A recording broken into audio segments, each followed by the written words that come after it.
እስካሁን ድረስ የጸጸተኛ 23 ዓመት ሆኜ ጴንጤ ሆኜ በጣም አሁን ድረስ የሚቀፈኝ ነገር ነው እና ፈለገ በጣም ነው የምንወድህ እግዚአብሔርን አንተን እና የአንተ ጓደኞች ሲሰብኩ ስለሰማሁ ነው እና ግን አሁን እኔ ሙሉ በሙሉ እምነቴ ወደ ድሮ አላ ወደ አባቴ ቤት መመለስ በጣም እፈልጋለሁ። በቃ አሁንም ልክ አይደለም ስለ ኦርቶዶክስ የመጀመሪያ ቤተ ክርስቲያን መሆኑን ሸምሸመሆንን አዩት ዩቲዩብ አየው ሞር ዲቴል ሂስትሪ ገባውበትና እንደዛ ከሆነ እኔ ማንኝ ጴንጤ መሆኑ ስለ እነ ጳውሎስ እነ ማርቲን እነሱ ከሆነ ኦርቶዶክስን እንትን ያደርጉ የክርስቶስ ከሆነ ለምን እንደዚህ ይሆናል ብዬ ጥያቄ ያለኝና አንዳንድ እሱን እንድትመልስልኝ ብዬ ነው።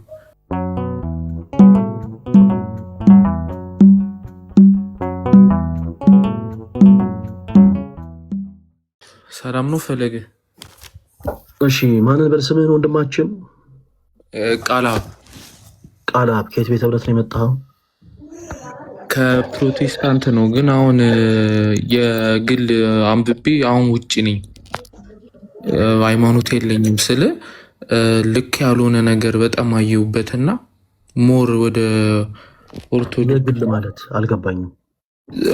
አሁን ሞር መጽሐፍ አታረግም አሁን የተመብረት አታረግም ጀስት አንተ ይሄ ኦኬ በክርስቶስ ኢየሱስ ታምናለህ ምናምን ነገር የተመብረት አታረግም ምናምን እና መጽሐፍ አንብቤ እስካሁን 23 ዓመቴ ነው። 23 ዓመቴ ዝም ብዬ ነበር ማምነው አላ በወላጆች ምናምን ሞር ባይብልን ሳነብ ግን ከጴንጤ እንድርቅ አረገኝ ማለት ፕሮፌት የሚባለው ነገር ስለ ልሳኑ ስለ ስርዓት ጳውሎስ ስለ እግዚአብሔር የኦርደር አምላክ ነው እንጂ የእንትን አይደለም ምናምን ብሎ ማንበብ ጀመርኩ። በቃ እና እስካሁን እንዴት ብዙ ጊዜ አንብቤዋለሁ እና በጣም ሼም ያዘኝ። ራሴን ሳስበው ራሱ በጣም ይደብረኛል እንደዛ መሆኔ። አሁን እኔ አሪያ አርጌ ማየው ብራዘርን ነው ያው ብራዘርም ዶክተር ነው ምናምን እና እሱ ደግሞ ጴንጤቆስጣል ነው። ሁሉ እንትን ነገር ሲኖርብኝ እሱን እጠይቀዋለሁ እና እሱ መመለስ አቃተው። እንዴት እንደዛ ይሆናል ብዬ በቃ አሁን ወጣውና ለጓደኛዬ ያለኝ በጣም ወደው ጓደኛዬ እሱን ነገርኩት። እሱም ግራ ገባው። ጥያቄ የሆነብን ሁለታችንም እና ከጴንጤ ወተን ለምን ተሐድሶ አንገባም አሉ። ከዛ ተሐድሶ ከገባም በኋላ በቃ አሁንም ልክ አይደለም ስለ ኦርቶዶክስ የመጀመሪያ ቤተ ክርስቲያን መሆኑን ሸምሸመሆንን አዩት ዩቲዩብ አየው ሞር ዲቴል ሂስትሪ ገባውበትና እንደዛ ከሆነ እኔ ማንኝ ጴንጤ መሆኑ ስለ እነ ጳውሎስ እነ ማርቲን እነሱ ከሆነ ኦርቶዶክስን እንትን ያደርጉ የክርስቶስ ከሆነ ለምን እንደዚህ ይሆናል ብዬ ጥያቄ ያለኝና አንዳንድ እሱን እንድትመልስልኝ ብዬ ነው። ግን አሁን እኔ ሙሉ በሙሉ እምነቴ ወደ ድሮ አላ ወደ አባቴ ቤት መመለስ በጣም እፈልጋለሁ። እስካሁን ድረስ የጸጸተኛ 23 ዓመት ሆኜ ጴንጤ ሆኜ በጣም አሁን ድረስ የሚቀፈኝ ነገር ነው እና ፈለገ በጣም ነው የምንወድህ እግዚአብሔርን አንተን እና የአንተ ጓደኞች ሲሰብኩ ስለሰማሁ ነው እና ራሴንም ሞር ራሴን ለማወቅ ስለገፋኝ አመሰግናለሁ። እና እስካሁን ራሱ ተቃዋሚ መሆኔ ራሱ በጣም ይጸጽተኛል እና ዝም ብዬ ከምገባ አንዳንድ ጥያቄ ብጠይቅ በጣም ነው ደስ የሚለኝ። እኔ ሙሉ በሙሉ በቃ ገብርኤል ቤተክርስቲያን ሂጄ አንድ አባትን አዋርቼዋለሁ እና በቃ ፍሪ ስትሆን እና ትጠመቃለህ ብሎኛል። እኔም ፈለገ እናውራውና መጀመሪያ ብዬ ነው እና ስላስገባኝና እድሉን ስለሰጠኝ በጣም ነው ማመሰግነው ፈለገዬ። እግዚአብሔር ያክብርልን። የት ነው የምትኖረው ወንድማችን ቃላብ? ጎሮ ነው የምኖረው። መልካም። በመጀመሪያ ደረጃ ሁላችሁ እዚህ ውስጥ ያላችሁ ወንድሞቻችን እስኪ አንድ ነገር ኮሜንት ላይ ደጋግማችሁ እንድጽፉልኝ እፈልጋለሁ። ስራ ላይ ነን እያላችሁ ሁላችሁም ጻፉ እስኪ። ስራ ላይ ነን። ኦፍኮርስ ስራ ላይ ነን። እዚህ ሶሻል ሚዲያ ላይ አይ ቲንክ ወደ 4 ዓመት ምናምን ሆኖኛል እኔ። ሌሎች ወንድሞችም ልክ እንደዛው የኛ ሲኒየር የሆኑ አሉ ምናምን እና የኛ ትልቁ ዓላማ እያንዳንዱ የፕሮቴስታንት አማኝ የሆነ ትውልድ ላይ በአጠቃላይ በአይምሮ ላይ ጥያቄ ምልክት መፍጠር ነው።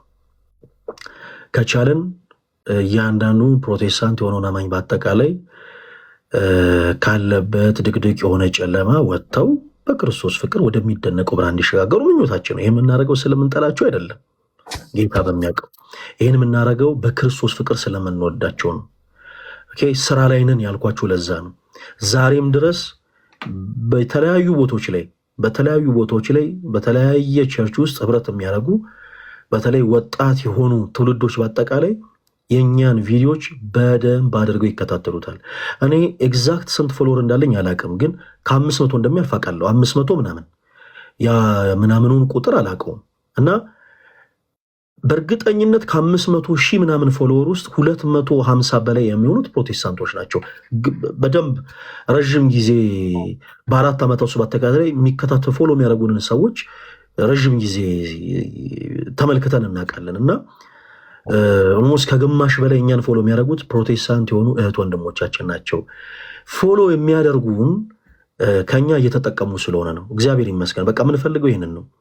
አሁን ወንድማችን ቃላብ እንዳለው በየአዳራሽ ውስጥ ሰዎች የኦርቶዶክሳዊት የሆነች ቅድስት ቤተክርስቲያን ትምህርት እውነተኛ የሆነች የዚች ቅድስት ቤተክርስቲያን አስተምሮ እንዳይገለጥ ሁልጊዜ የሚደረግ ነገር አለ። የኔ ተወዳጆች እንዴት ህብረት የምታደርጉበት ቦታ ላይ በአጠቃላይ የሆነ ኦርቶዶክስን ሞክ የሚያደርጉ ነገሮች ይነገሯቸዋል። ለኦርቶዶክስ ቤተክርስቲያን ሌላ አይነት አመለካከት እንዲኖራቸው ይደረጋል። አለረል ልክ ኦርቶዶክሲያን የሆነ ቤተክርስቲያን ውስጥ ዛፍ ምናምን የሚያመልኩ የሆነ ድንጋይ ምናምን አስቀምጠው ለድንጋይ የሚሰግዱ ምናምን ነገር ከዛ ከእግዚአብሔር ጋር ደግሞ ደርበው ሌሎች ፍጡራንን እንደሚያመልኩ ምናምን አድርገው እንደው ሊያሳዩ የሚሞክሩ በጣም ብዙ ሰዎች አሉ።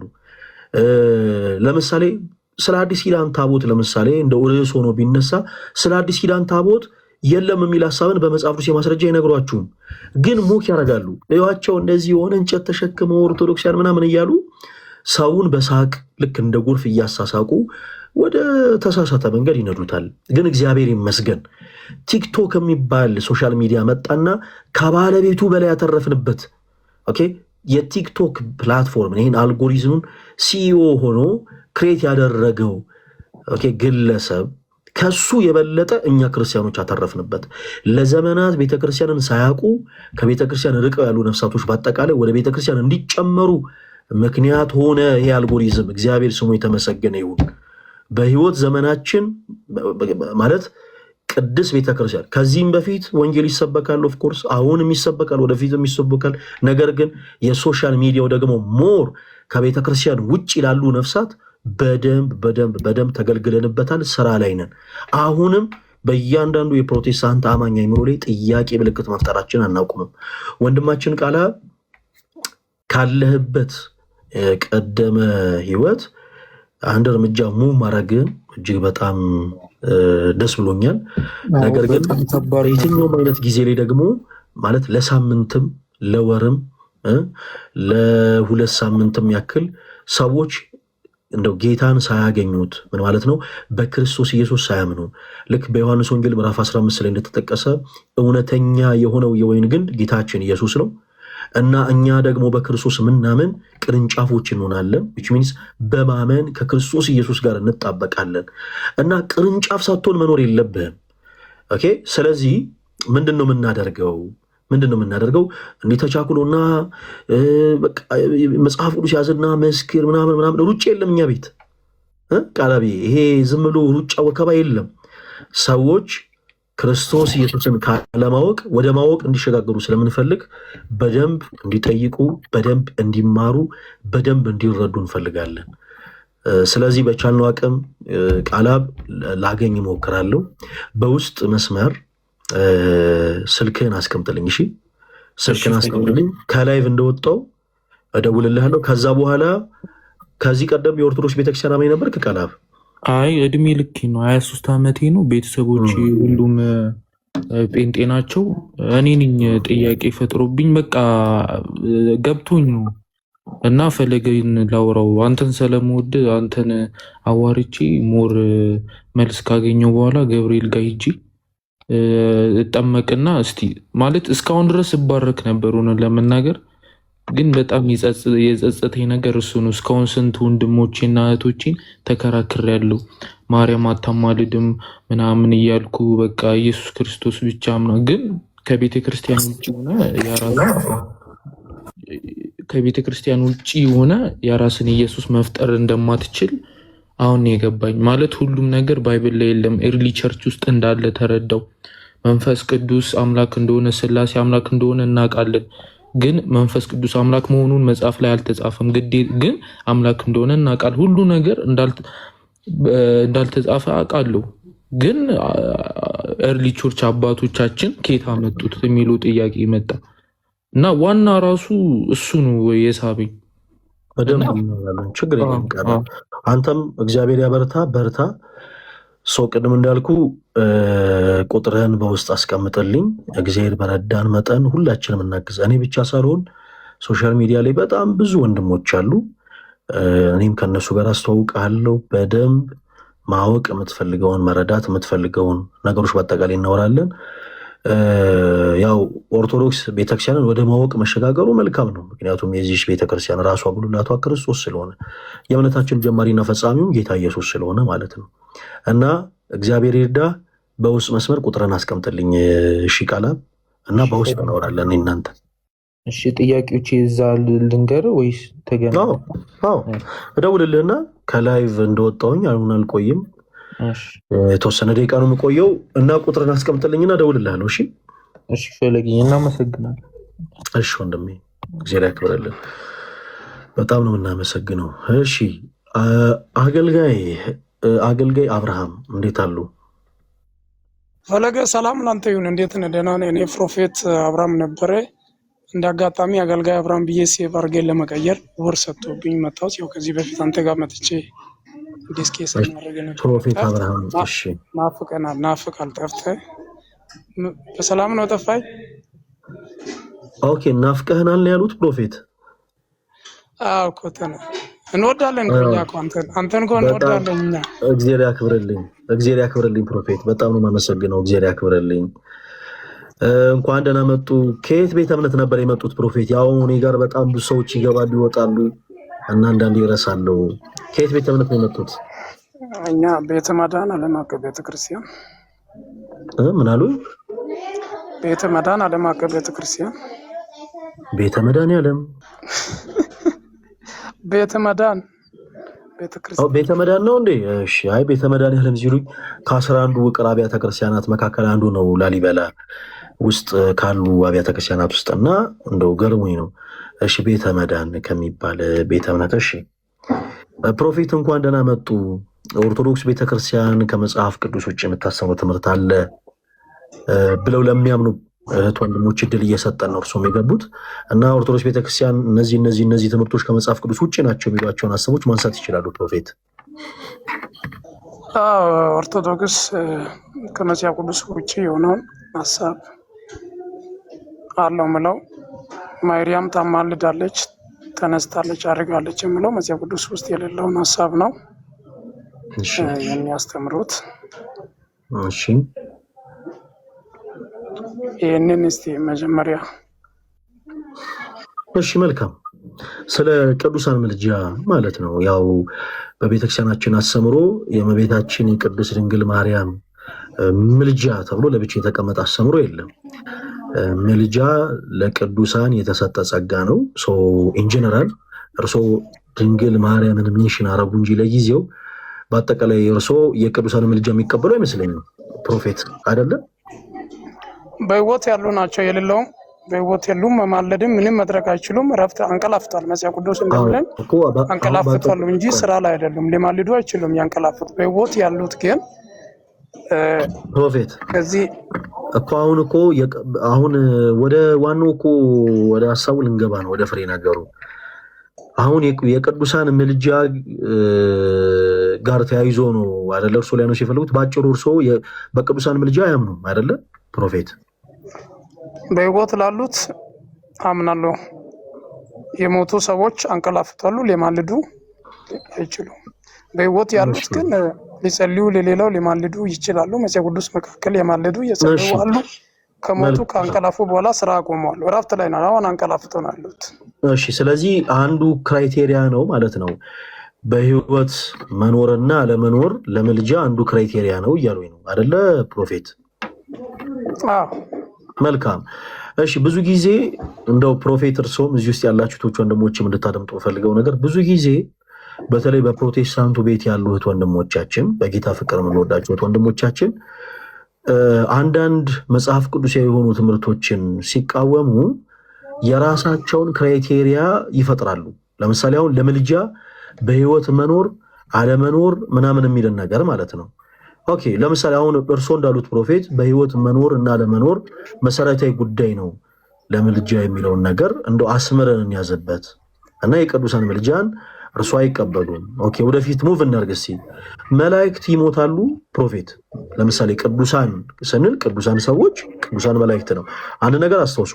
ቅዱስ የምንለው አምላካችን እግዚአብሔርን ነው። የእርሱ ቅድስና የባህሪው ነው። ማንም አይሰጠውም፣ ማንም አይነጥቀውም። ቅድስና የባህሪው ነው፣ በቃ ገንዘቡ ነው።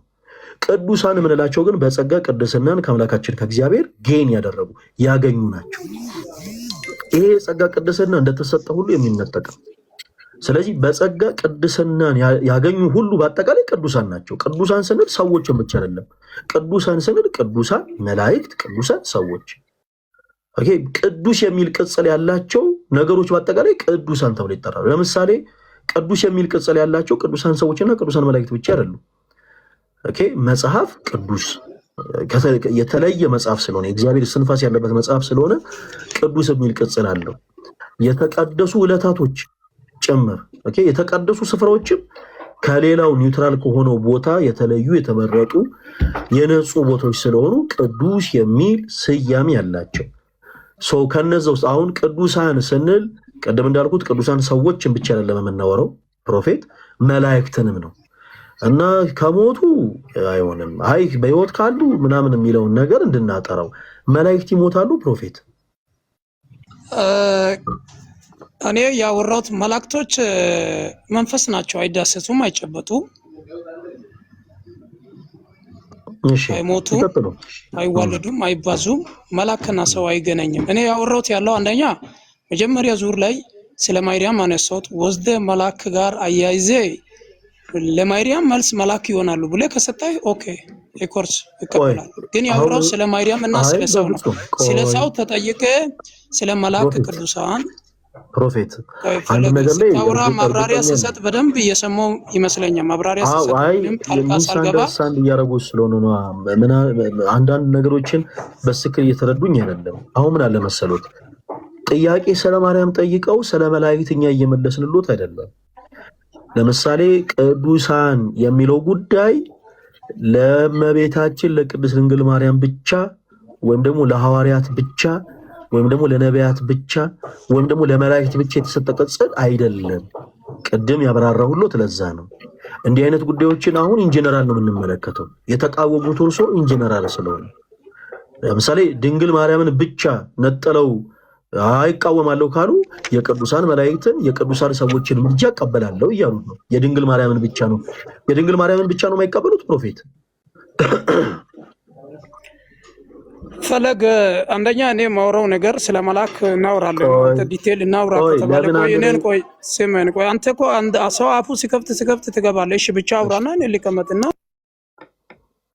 አይ ፕሮፌት አይቆጡ ግድ የለም ይቀጥሉ። እሺ ስለ ማርያም አንስተው ስለ መላእክት አታውራልኝ እያሉ ነው። ከዛ በፊት የማርያምን ምልጃ አይቃወማለሁ ሲሉ ኦኬ እሺ የማርያምን ምልጃ ብቻ ነው የተቃወሙት ነው ጥያቄ። የቅዱሳን መላእክትንና የቅዱሳን ሰዎችን ምልጃ ይቀበላሉ? ስለ ማርያም ብቻ እንንገሩት። አይ ኢንጀነራል ግን የቅዱሳን ምልጃን ከሆነ የተቃወሙት ግን ኢንጀነራል አድርገን ነው የምንመልሰው። በመጀመሪያ ቅድም እንዳልኩት ፕሮፌት ቅዱስ የምንለው አምላካችን እግዚአብሔርን ነው። የእርሱ ቅድስና የባህሪው ነው። ማንም አይሰጠውም፣ ማንም አይነጥቀውም። ቅዱሳን የምንላቸው ደግሞ በጸጋ ከአምላካችን ከእግዚአብሔር ቅድስናን ያገኙ ናቸው። ኦኬ የክብርን አክሊል የተቀዳጁ ናቸው። እነዚህ ከእግዚአብሔር በጸጋ ቅድስናን ያገኙ ሁሉ ቅዱሳን ተብለው ይጠራሉ። አሁን ግን ድንግል ማርያምና መላእክት አንድ አይነት ናቸው እያልን ነው ወይ? አይደለም። ቅዱስ በሚል ቅጽል ግን አዎ ሁሉም በጸጋ ነው ቅድስናን ያገኙት። ድንግል ማርያም አምላክ አይደለችም። እርሷም እንደ ሌሎች ፍጡራን ፍጡር ነች። ከፍጡራን የሚለያት ግን የራሷ የሆነ የተሰጣት ጸጋ አለ። ወደዛ ቆይ አንገባም። አሁን ግን ኢንጂነራል እርሱ የተቃወሙት የቅዱሳንን ምልጃ ነው። የቅዱሳንን ምልጃ ተቆሟል። ላብራራሎት እንዳለ ቆይ አንድ ጊዜ እንስማማ እንደማመጥ ስሎት አይ እኔ ስለ ማርያም ብቻ ነው እንድትነግረኝ የምፈልገው አሉ። ከሆነ የቅዱሳን መላእክትና የቅዱሳንን ምልጃ እርሶ ይቀበላሉ ወይ? የማርያምን ብቻ ነው ልመልስ? የቅዱሳን መላእክትና የቅዱሳን ሰዎች ምልጃ ተቀበለዋል ፕሮፌት? እሺ እኔ አንተ የተናገርከው ሀሳብ ተረድቻለሁ። ዝርዝር ሀሳብ እንድትረዳ ለማውራት ፍቀድልኝ። አረ አደምጦታለሁ ፕሮፌት። እሺ አይግቡ መሀል ላይ እንደማመጥን እና የሚጠቅም ከሆነ ለሚሰማውም ትምህርት የሚያንጽ መሆን አለበት። እኔ የማወራው አንተ የምታወራው በግልጽነት ሰዎቹ ሊረዱ ይገባል ማለት ነውና አፍ በአፍ ከሆነ አይመቸንም። አንደኛ ቅዱሳን መላእክትም ዙሪያ እንነጋገራለን። ቅዱስ ተብሎ የሚጠራው ስለ አብ፣ ስለ ወልድ መንፈስ ቅዱስም ስለ አምላክም እናያለን። ተመልሰን ስለ ሰው ቅዱሳን ሰዎች ምልጃ የሰዎች ምልጃ የሚባለውን ዙሪያ ላይ ሰው ዙሪያ ላይ ስለ ሰው ዙሪያ ላይ እናውራና ማርያምም በሰው ውስጥ ላይ አምላክ አይደለችም ብላልና ሰው ነችና እሷንም ቅዱሳን ምልጃ ሰዎች የሰዎችን ምልጃ ዙሪያ ላይ ማርያም ቢሆንም ሌሎች ቢሆንም ማብራሪያ መስጠት ትችላለህ። እኔ መግቢያ ላይ እንዳልኩት ቅዱሳን ሰዎቹም ምልጃቸው ሳይሞቱ በሕይወት እያሉ ሊያደርጉ ይችላሉ። ከሞቱ በኋላ ምንም እንቅስቃሴ ምንም ስራ አይሰሩም፣ እረፍት ናቸው። ከተነስተሉ ካልክ ማብራሪያ ሰጥና በዛ ላይ ዲቴል ገብተህ ልታወራ ትችላለህ። ይሄን ፈቅጃለሁ። ግልጽና ግልጽ የሆነ ማለት ነው። በቃ ፕሮፌታውን እንግዲህ ቅድም እኔ ያልኩትን ነገር ነው እርሶ ደግሞ ያሉት። ቅድም ላይ ለምን እንዳስቆሙኝ ባላቅም ዞሮ ዞሮን ያልኩትን ነገር ነው ያሉት። ስለዚህ የቅዱሳን መላእክትን ምልጃ ይቀበሉ፣ የቅዱሳን ሰዎችን ምልጃ ይቀበሉ። ሰው የማርያምን ብቻ ንገረኝ ግን የማይሆን ነገር ነው። እሺ ምንድነው ፕሮፌት? የቤተክርስቲያናችን አስተምሮ ለማርያም የተለየ ምልጃ፣ ለቅዱሳን መላእክት የተለየ ምልጃ፣ ለቅዱሳን ሰዎች የተለየ ምልጃ፣ ሶስት አይነት ማዕረግ ያለው የምልጃ አገልግሎት አለ የሚል አስተምሮ የለንም። አስተምሯችን በአጠቃላይ የቅዱሳን ምልጃ ስለሆነ ስናወራ የቅዱሳን ምልጃ እያለን ነው የምናወራው ፕሮፌት። እሺ ስለዚህ ይደርሱበታል። አሁን ኦኬ፣ ስለ ማርያም፣ ስለ ቅዱሳን ሰዎች፣ ስለ ቅዱሳን መላእክት እያንዳንዱ ነገር ይደርሱበታል። ነገሮችን ግን እርሶ በትዕግስት ያው እንዲያደምጡ ብቻ ነው በትህትና የምጠይቀው። ሰው ቅዱሳን ምልጃ ጋር ተያይዞ የቅዱሳን ምልጃ አስተምሮ መጽሐፍ ቅዱስ አይደለም ብለውናል።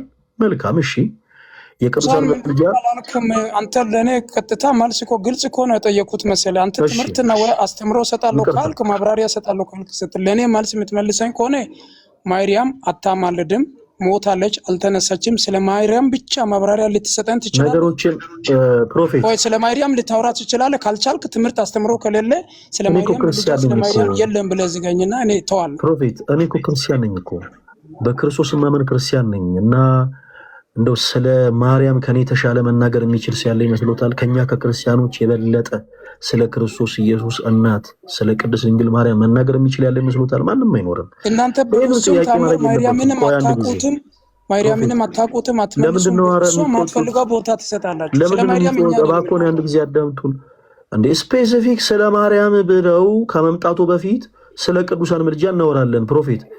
እንዴ ማርያም ብቻ አውራለሁ። ስለ ማርያም ብቻ ማውራት ካልቻልክ ይቅርብኝ። ስለ ማርያም ብቻ አውራለሁ።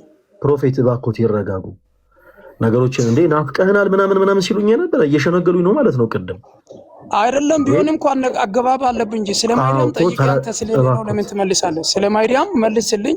ማርያም ታማልዳለች፣ ተነስታለች፣ አልተነሳችም። ማለልበትን ምክንያት ልነግሮት ነው። ያድምጡ። በአጭሩ መልሱልኝ። የምሳሌ የቅዱሳን መላእክት ምልጃ ያምናሉ? እርሶ ያምናሉ አያምኑም?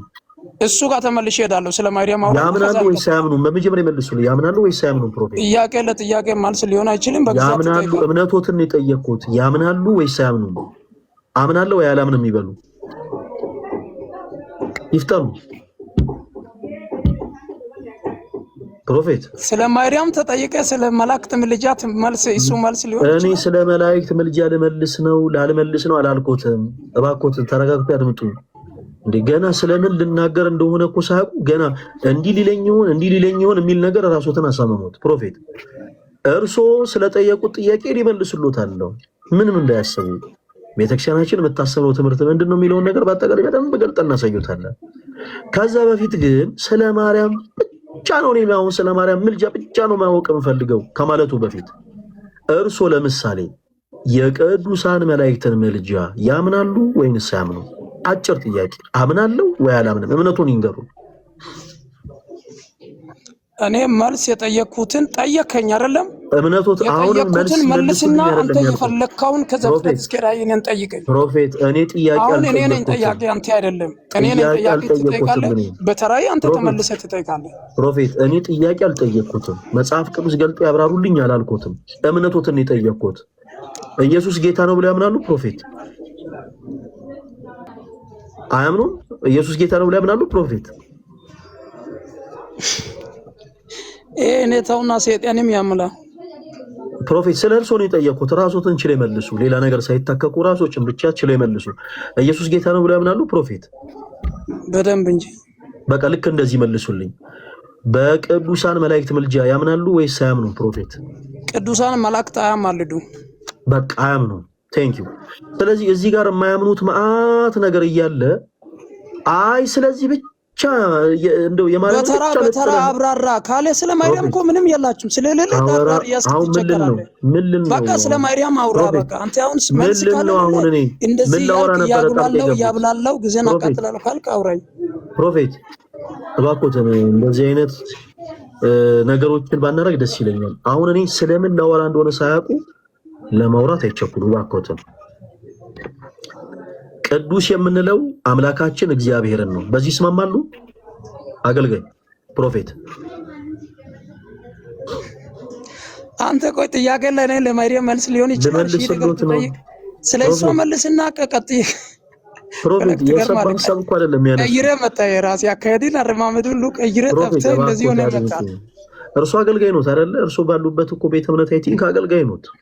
አገልጋይ የሆነ ሰው ደግሞ እኮ ለሌሎች እንደው ወጣት ትኩስ ለሆነ ሰው እንደው ምሳሌ ነው መሆን ያለበት። ተረጋግቶ ነገሮችን በማውራት በማዳመጥ እና እባክዎትን ተረጋግተው እኛ በምናወራበት ሆነ አንድ ጊዜ አወሩን። የባህሪ ቅድስና ማን ብቻ ነው ያለው? ፕሮፌት አንድ ጊዜ እነዚህ ነገሮችን አንድ ላይ እንበልሲ። እኔና እርሶ የምንስማማባቸው ነገሮች ከሆኑ አንድ ላይ እንበልሲ። የባህሪ ቅድስና ማን ብቻ ነው ያለው? ፕሮፌት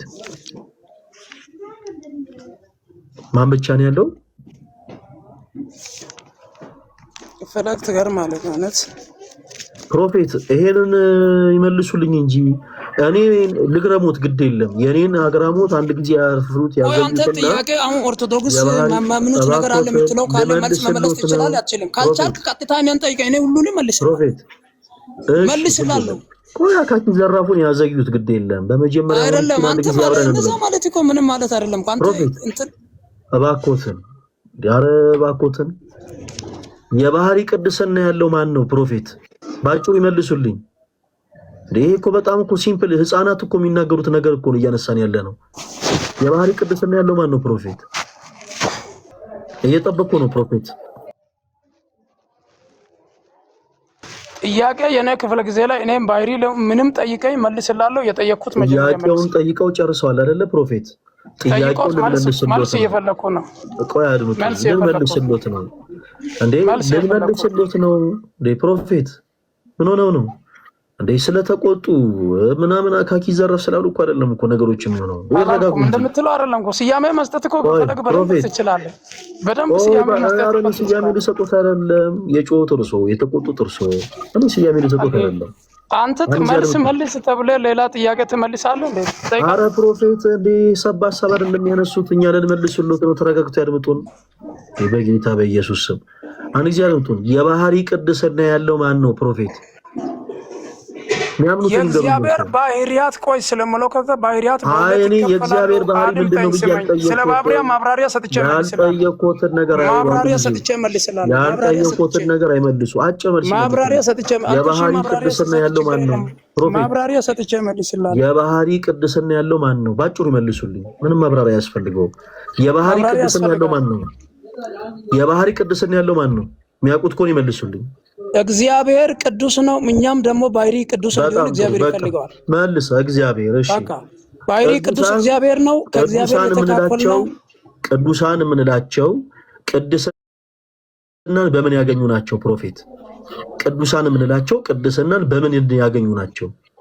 ኢየሱስ ክርስቶስን በማመን ቅድስና ያገኘ ነው። በክርስቶስ ጸድቃችኋል ስለሚል ኢየሱስን ስለዚህ በጸጋ አይደለም፣ በጸጋ አይደለም አይደለም። በጸጋ ግልጽ እኮ ነው። ኢየሱስ አምኖ ማለት በጸጋ ማግኘት ነው። ነገር ይመልሱታ ታዲያ ፕሮፌት አይዘግዩ። አሁን ተስማማን፣ ሁላችሁም አዳምጡ። ቅዱስ የምንለው አምላካችን እግዚአብሔርን ነው። የእርሱ ቅድስና የባህሪው ነው። ማንም አይሰጠውም ይህንን ቅድስና፣ ማንም አይነጥቀውም ይህንን ቅድስና። ገንዘቡ ነው፣ የባህሪው ነው። ቅዱሳን የምንላቸው ግን በጸጋ ቅድስናን ከእግዚአብሔር ያገኙ ናቸው። በጸጋ እሺ፣ በጸጋ ቅዱሳን ስንል ጠይቀህ መለስኩ። እሱ ማብራሪያ ትሰጣለህ። ፕሮፌት እባክዎትን ያድምጡ። አትስት ማብራሪያ እኔ ማብራሪያ አትስት ብለህ እኔ የተናገርኩት የጠየቁትን መልሰህ ማብራሪያ ትሰጣለህ። በነገራችን ላይ ፕሮፌት አንድ ነገር ከዚህ በኋላ እኔ አልለምኖትም። አስወርደኛ አንተ ሰውን ማብራሪያ አታሰጣም። ራስህ ቁጭ አድርገህ ማብራሪያ አትስት ማብራሪያ ስንግባባ ነው። ደቂቃ ወስደህ ስንግባባ ነው። እኔን ማብራሪያ ከልክለህ ራስህ ማብራሪያ አትሰጥ። አውርደኛ ስነ ስርዓት ያዙ። አንተም ስርዓት ይኑራ። ሌላ ማብራሪያ አትስጥ ብለህ አንተ ማብራሪያ ትሰጣለህ። ማይኮትን ሚት ያደርጉት ፕሮፌት ሚት ያደርጉት እኩል እዚህ ለማውራት እስከ ገባ ድረስ እናንተ እኩል እናውራ እንጂ ሌላ ሰው አንድ ያደርጉት ሀብሌ አውራ ብለህ አንተ ሀብሉ ለሰረ መት እስከፈተ ማይኮትን ሚት ያደርጉት ፕሮፌት ራስዎትን ይቆጣጠሩ። ማይኮትን ሚት ያደርጉት አይቻልም። እኩል ደቂቃ ታወራለህ። እኔን ቁጭ አድርገህ ማይኮትን ሚት ያደርጉት ፕሮፌት እኩል ማብራሪያ እኔ ማብራሪያ ከሰጠው ማብራሪያ በነገራችን ላይ እኛ ፈቅረን ነው እየጮህ ያለው። እኛ ፈቅረን ነው። ለመጨረሻ ጊዜ ድል ሰጥቶታለሁ። ስሜቶትን መቆጣጠር ማይችሉ ከሆነ እኛ ስሜቶትን እንቆጣጠራለን። ስሜቶትን ማይቆጣጠሩ ከሆነ እኛ ስሜቶትን እንቆጣጠራለን። ማይኮትን ሚት ያደርጉት ለመጨረሻ ጊዜ ነው የምነግሮት። ሚት ያደርጉት። ይሄ እኛ ፈርተን አይደለም ብራዘር አይ ፈርተዋል አላልኩም። እኔ ስሜቶትን መቆጣጠር የማይችሉ ከሆነ ልክ እንደዚህ እኔው ሚት እንዳደረኩት ስሜቶትን እንቆጣጠርልዎታለን ነው ያልኩት እንጂ ይፈራሉ አላልኩም። ይሲ አሁን ለምሳሌ ሲከፍቱት ወዲያው ሲዘጋዩት ስሜቱን መቆጣጠር የማይችልን ሰው ልክ እንደዚህ ስሜቱን እንቆጣጠርለታለን። እኛ ስራችን ነው። ግብረገብ ቢያንስ ሌላ ነገር ማስተማር ቢያቀተን ግብረገብ እናስተምራለን። 7 ጊዜ ቢከፍቱት 77 ጊዜ ነው ማይኩ የሚዘጋው። ፕሮፌት አሁን ሁላችሁም አድምጡ። እዚህ ጋር ያሉት ፕሮፌት መጥተው የፕሮቴስታንት እምነት ተከታይ ናቸው። ሰው አንድ ሀሳብ አነሱ። በምልጃ ዙሪያ የኢትዮጵያ ኦርቶዶክስ ተዋሕዶ ቤተክርስቲያን አስተምሮ ፍጹም ስህተት ነው። በምልጃ ዙሪያ የኢትዮጵያ ኦርቶዶክስ ተዋሕዶ ቤተክርስቲያን አስተምሮ ፍጹም ስህተት ነው። ያም ደግሞ የማርያም ምልጃ ነው። በኢትዮጵያ ኦርቶዶክስ ተዋሕዶ ቤተክርስቲያን ውስጥ የማርያም ምልጃ ተብሎ ለብቻ የተቀመጠ አስተምሮ የለም። ስለዚህ የቅዱሳንን ምልጃ ስለሆነ ኢንጀነራል የሁሉንም እናያለን ያልናቸው የማርያምን ብቻ ሳይሆን እንመርቁሎታለን። የቅዱሳን መላእክትንም የቅዱሳን ሰዎችንም ሁሉንም ሳይቀር በደንብ አድርገን በመጽሐፍ ማስረጃ እንመርቁሎታለን ስላላቸው አየለም አጋጊ ዘረፍ ስለሌላ አትንገሩኝ፣ ስለ ማርያም ብቻ ንገሩኝ እያሉ ነው። ኦኬ ሶ ዜር ኢዝ ሳምቲንግ ማለት ነው። አሁን ፕሮፌት እንዲወራ ያልፈለጉት እንዲነሳ ያልፈለጉት አንድ የመጽሐፍ ቅዱስ ሐሳብ አለ ማለት ነው። ፕሮፌት ቅር አላቸው ማላላቸው፣ እኛ ግን መጽሐፍ ቅዱስን አንስተን በመጽሐፍ ቅዱስ ማስረጃ እናወራለን። ኦኬ ፕሮፌት ቀጠል አደረጉና ቆይ ፕሮፌት ግዴለም ይረጋጉ። ፕሮፌት ቀጠል አደረጉና ምንድነው ቅዱሳን ሰዎች ከሞቱ በኋላ ምልጃን አያቀርቡም፣ በህይወት እያሉ ግን ይችላሉ። ኦኬ ከሞቱ በኋላ ግን በፍጹም ምልጃን ማቅረብ አይችሉም ብለው አንድ የሚያስቅ ፈገግ የሚያስብል ሐሳብ አቀረቡ። መልካም ቅዱሳን መላእክት ይሞታሉ ያልናል። ለምን ወረዱ ፕሮፌት? ፕሮፌት እኛ እኮ የምንኖረው እኮ ለእርሶ እኮ ነው። ለምን ወረዱ? ለምን ይወርዳሉ? እኛ ማይኮትን ሚውት እናደርጋለን እንጂ በፍጹም አናስወርድ። ለምን ይወርዳሉ? አዎ ይኸውላችሁ አንዳንድ ጉዳዮች ላይ ስሜት የሆናችሁ ባትመጡ ጥሩ ነው። እኛ ጋር ይኸውላችሁ ነገርን ከምንጩ ነው ከስር መሰረቱ ጀምረን ነው በደንብ አድርገን የምናወራው። ሰው መጥቶ አየለም ከሞቱ በኋላ ምልጃ የሚባል ነገር የለም ይላል አካኪ ዘራፍ። መላእክት ይሞታሉ ወይ? ኦኬ መላእክት ይሞታሉ ወይ? ትንቢተ ዘካርያስ ምዕራፍ 1 ከቁጥር 16 ጀምሮ ስትመለከቱ የእግዚአብሔር መልአክ ምልጃን እንዳቀረበ ይናገራል። የእግዚአብሔር መልአክ እነሆ እነዚህን 70 ዓመት የተቆጣቸውን የእስራኤልን ህዝቦች የማትመራቸው እስከ መቼ ነው ብሎ ለነዛ 70 ዓመት ሙሉ ከእግዚአብሔር ቁጣን አስተናግደው ለነበሩ ህዝቦች ምልጃን እንዳቀረበ ይናገራል። በጣም በሚገርም ሁኔታ ቁጥር 18 ወረድ ብላችሁ ታነቡት። ያ የእግዚአብሔር መልአክ ምልጃን ካቀረበ በኋላ እግዚአብሔር ምሕረትን እንዳወረደ ክፍሉ ይናገራል። ቁጥር 18 ላይ ምን ይላል መሰላችሁ? በነገራችን ላይ እቺ ጥቅስ በፕሮቴስታንት ቤት እንዲህ ታሽጋ ነው የምትታለፈው። በፍጹም አትከፈትም። ለምን? ብዙ ነገሮችን ታናጋለች፣ ብዙ ነገሮችን። ምክንያቱም ትልቁ በፕሮቴስታንት ቤት ካሉ የክህደት አስተምሮች ውስጥ አንዱ የቅዱሳን ምልጃ የሚባል ነገር የለም የሚል ነው። ዊ አር ክርስቲያንስ፣ እኛ ክርስቲያኖች ነን አባቴ። እውነተኛ የሆነውን የክርስቶስ ኢየሱስን ቃል የምናምን ሐዋርያቱ የሰበኩትን እውነት የምንገልጥ አማኞች ነን። አጭርና ገልጽ። እዚህ መጽሐፍ ቅዱስ ክፍል ላይ ቁጥር 18 ወረድ ብላችሁ ስታነቡ እነሆ በምህረት ተመልሻለሁ እንዳለ አምላካችን እግዚአብሔር እናያለን። መልአኩ ልመናን አቀረበ፣ ልመናውን ተቀብሎ ደግሞ አምላካችን እግዚአብሔር ምህረትን አወረደ። ምልጃ ማለት በነገራችን ላይ አንዱ ስለሌላው ምልጃ አንዱ ስለሌላው መለመን። ሁላችንም የክርስቶስ ኢየሱስ ብልቶች ነን። አንዱ ብልት ለሌላው ብልት የሚያቀርበው ልመና የሚያቀርበው ጸሎት ምልጃ ተብሎ ይጠራል። እና ፕሮፌት ጀስት የገቡት ግን በፕሮቴስታንቱ ቤት ቀደም እንዳልኳችሁ በተደጋጋሚ ለድንግል ማርያም በጣም ብዙ የሚነገሩ ጥላቾች አሉ። ጥላቻ የማይመስሉ ግን በጣም ጽንፍ የያዙ እውነት በጌታ ፊት በጣም ከባባር ጥላቾች አሉ። ፕሮቴስታንት ወንድሞቼ ለእናንተ አንድ መልእክት ልንገራችሁ። ስለ እናታችን ስለ ቅድስት ድንግል ማርያም ስናወራ ልንጠነቀቅ ያስፈልጋል። ምክንያቱም የምናወራው ስለ ጌታ ኢየሱስ ክርስቶስ እናት ነው። እና ፕሮፌት በጣም ሳያውቁት ጥልቅ ጥላቻ ስላደረባቸው መጥተው አልፈልግም፣ የመላእክቱን ተው፣ የሰዎቹን ተው፣ ስለ ማርያም ብቻ ንገረኝ እኮ እናወራለን። ቆይ ረጋጉ።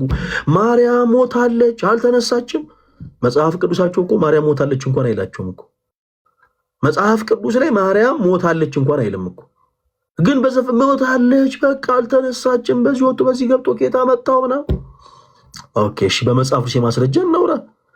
ቆይ ረጋጉ። የለም ወራጅ አለ ብለው ራሳቸው ወረዱ። ስለዚህ ፕሮፌት በእንደዚህ አይነት ሐሳቦች ልክ እኛ ጋር ሲመጡ ሌላ ጊዜ ማድረግ ያለበት ምንድነው መሰሉት? ምክንያት የሆነ ይምጡ። ርዕሳቸውን ምንድነው? ኦርቶዶክስ ቤተክርስቲያን ከመጽሐፍ ቅዱስ ውጭ የምታስተምሩ ትምህርት አለ ብላችሁ የምታምኑ ፕሮቴስታንቶች ንግቡ ነው። ስትገቡ መጽሐፍ ቅዱሱ እናንተን ሳይወገናችሁ ዝም ብላችሁ ከመሬት ተነስታችሁ አይ ይሄ ትምህርት ከመጽሐፍ ቅዱስ ውጭ ነው ማለታችሁ ነው። ምክንያቱም ከምን ውጭ በሉ ነው ያልናችሁ? ከመጽሐፍ ቅዱስ ውጭ። ትምህርቱ ከመጽሐፍ ቅዱስ ውጭ ነው ስትሉ ቢያንስ ፕሩፍ እንኳን ማቅረብ አለባችሁ። መጽሐፍ ቅዱስ የማስረጃ ሲኖራችሁ ሰው ከመሬት ተነስቶ አይ ይሄ ትምህርት ከመጽሐፍ ቅዱስ ውጭ ነው ማለት አይችልም። ኦኬ፣ ለሁላችሁም እድል እሰጣለሁ። እሺ፣ ለሁላችሁም እድል እሰጣለሁ። ኮሜንት ላይ ለሚነጫነጩ ሰዎችም እድል እሰጣለሁ፣ አስገባችኋለሁ። እናንተ ብቻ ሳትሰለቹ ኮሜንት ላይ በደንብ አድርጋችሁ ጻፉ። በደንብ አድርጌ እድል እሰጣችኋለሁ እንዳታስቡ። እሺ፣ ምንድን ነው የሚለው? ሀሲብ ነው የሚለው። ሰላም ነው። ሰላም እንደምን አለ? ከየት ቤተ እምነት ነው የመጣ? ሰላም ነው። ከፕሮቴስታንት። ኦኬ፣ ፕሮቴስታንት። የትኛው ቤተ እምነት? ሙሉ ወንጌል። ከሙሉ ወንጌል። ኦርቶዶክስ ቤተክርስቲያን ከመጽሐፍ ቅዱስ ውጭ የምታስተምራቸው ትምህርቶች አሉ ብለህ ታምናለህ? አሉ ወይስ አለ?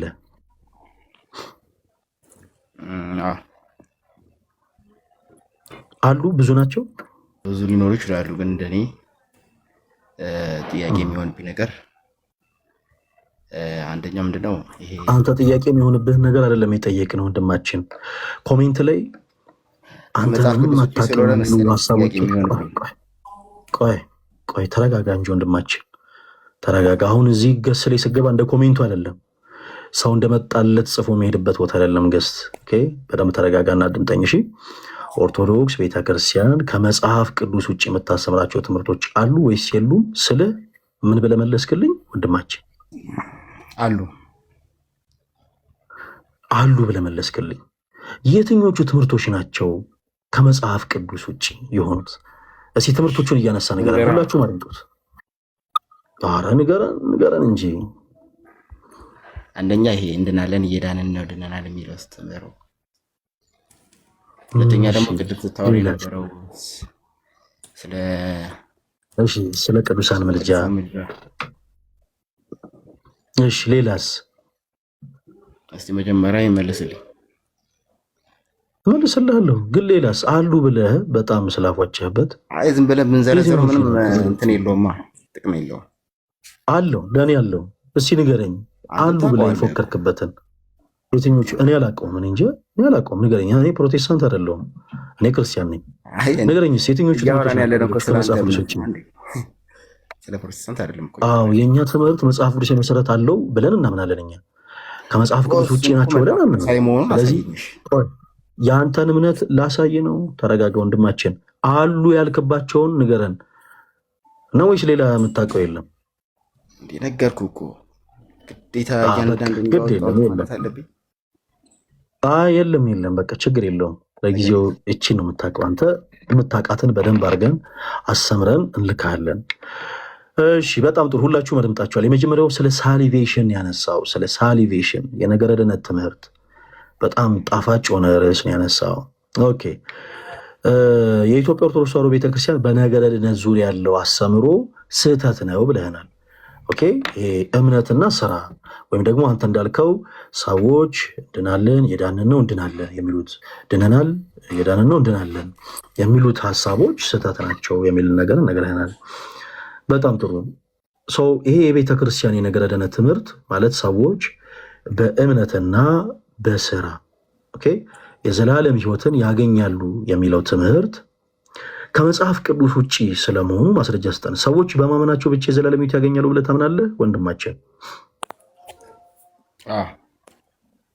እሺ በቃ አንድ የመጽሐፍ ቅዱስ ማስረጃ ስጠን ከመጽሐፍ ቅዱስ ውጪ ነው አይደል ያልከን ስለዚህ ከመጽሐፍ ቅዱስ ውጪ ለመሆኑ አንድ የመጽሐፍ ቅዱስ ማስረጃ ትሰጠናለህ ከዛ እኛ ደግሞ ትምህርታችን መጽሐፍ ቅዱሳዊ እንደሆነ አንተ በቀኝ እስከምትል ድረስ ጥቅሶች እያነሳን እናሳየናለን መጽሐፍ ቅዱስ ያው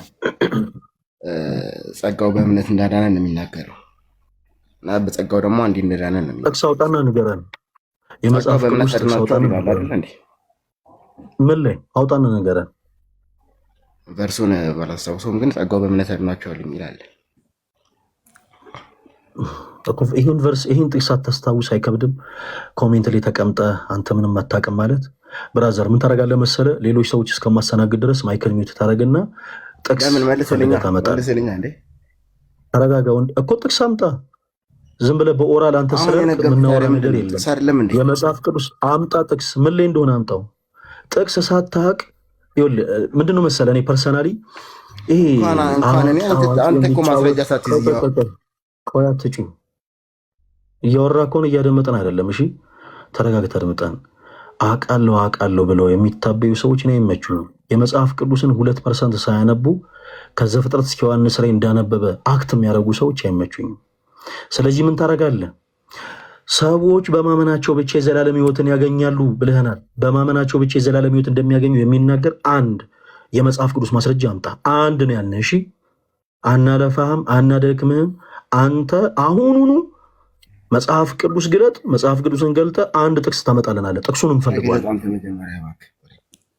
ጥቅስ ይዘና በመጀመሪያ እኛ ጥቅስ እንሰጣለን የራሳችንን አንተ ጥቅስ ይዘና እየመጣው ጥቅሱን ስለማታምንበት ነው አሁን እንደዚህ ለኮ ጥቅሱ ምን ላይ ነው ያለው ንገረን ጥቅሱን አድምጡላችሁ ጥቅሱን ሲነገር እየመጣለሁ ችግር የለውም ጥቅሱን ንገረን ጥቅስ አለ አይደል ጥቅሱን ነገርኩህ እኮ ከዚህ በላይ ምን ብለህ ነገርከን ጥቅሱ ምን ይላል እስኪ ንገረን ጥቅሱ ምዕራፍ 7 ምን መጽሐፍ እናውጣ እኮ ምን መጽሐፍ ላይ እናውጣ የናዝሬቱ የገሊላው ምን ላይ እናውጣ ለጠየቅኩ ጥያቄ መጀመሪያ ማስረጃ ሳሰጥ አሁን ጥቅሱን አምጣ ምን መልስ እንድሰጥ መጽሐፍ ቅዱሳዊ መሰረት ሊኖር ይገባል ብራዘር መጽሐፍ ቅዱስ መሰረት ደግሞ የሚኖር ከሆነ እንትን አትሰጠኝም እባክህ ምንድን አድምጠኝ ብራዘር ስለተነጫነጭክ በነገራችን ላይ የሚያደምጥ ሰው የለም እሺ መነጫነጭን እዛው እኔ አምጥቼ አንተ አስመልስልኝ እኮ እኔ እሺ እንድመልስልህ አንድ ቅድመ ሁኔታ አስቀምጥኩልህ አይደለ ሁለት ምርጫ እሰጥሃለሁ ጥቅሱን አላቀውም በል ኦኬ አላቀም በልና መንልኝ ከዛ በኋላ እንቀጥላለን ለምንድን ነው አቃለው ብለህ ቆይ ተረጋጋ ጥቅስ አልነገርከኝ ምን ብለህ ነገርከኝ እንግዲህ ካሉት ከዘፍጥረት እስከ ዮሐንስ ላይ ካሉ ጥቅሶች ላይ የትኛውን መጽሐፍ አወጣልኝ ንገረኝ እስኪ አንተ መጽሐፍ ቅዱስ ላይ መጽሐፍ ቅዱስ ያነባል አይደል ጴንጤ መጽሐፍ ቅዱስ ያነባል አይደል? በል በቃ እናት ወልደሃለች አንተ ጥቅሱን ንገረኛውን። መጽሐፍ ቅዱስ ያነባል አይደል? ሁላችሁም ተመልከቱ። ይሄ ድራማቲክ የሆኑ ፕሮቴስታንቶችን ተመልከቱ። በል አሁን ጥቅሱን ንገረን። አላቀም በል ወይ ጥቅሱን ንገረን። አንተ ጌታ መጨረሻ እንዲህ ብለን ነገር ስማ ወይ ጥቅሱን ንገረን ወይ አላቀም በል ጥቅሱን ንገረን ወይ ደግሞ ጥቅሱን አላቀውም በለን። ማስረጃ እንደሰጠ ጥቅሱን ንገረን ወይ አላቀውም በል ጥቅሱን ንገረን ወይ አላቀውም በል። መጀመሪያ እኔ ለምን ሰጣለሁ? ምርጫ ሰጥቻለሁ። ማስረጃ መስጠት ስላለብህ ለምን ሰጣለሁ? ማስረጃ መስጠት ስላለብህ እኮ አባት ቤት አይደለም። አንተ ነህ ማስረጃ መስጠት። እኮ አባት ቤት አይደለም። እኔ እኮ ማስረጃ መስጠት ስላለብህ የጠየቅኩህ እኔ ነኝ። ጥያቄን ጠየቅ። ከዛ በኋላ ማስረጃ እመጣለሁ ብለህ እኮ መጽሐፍ ቅዱስ አነበብክ። ያነበብከውን ጥቅሱን ንገረን አለን።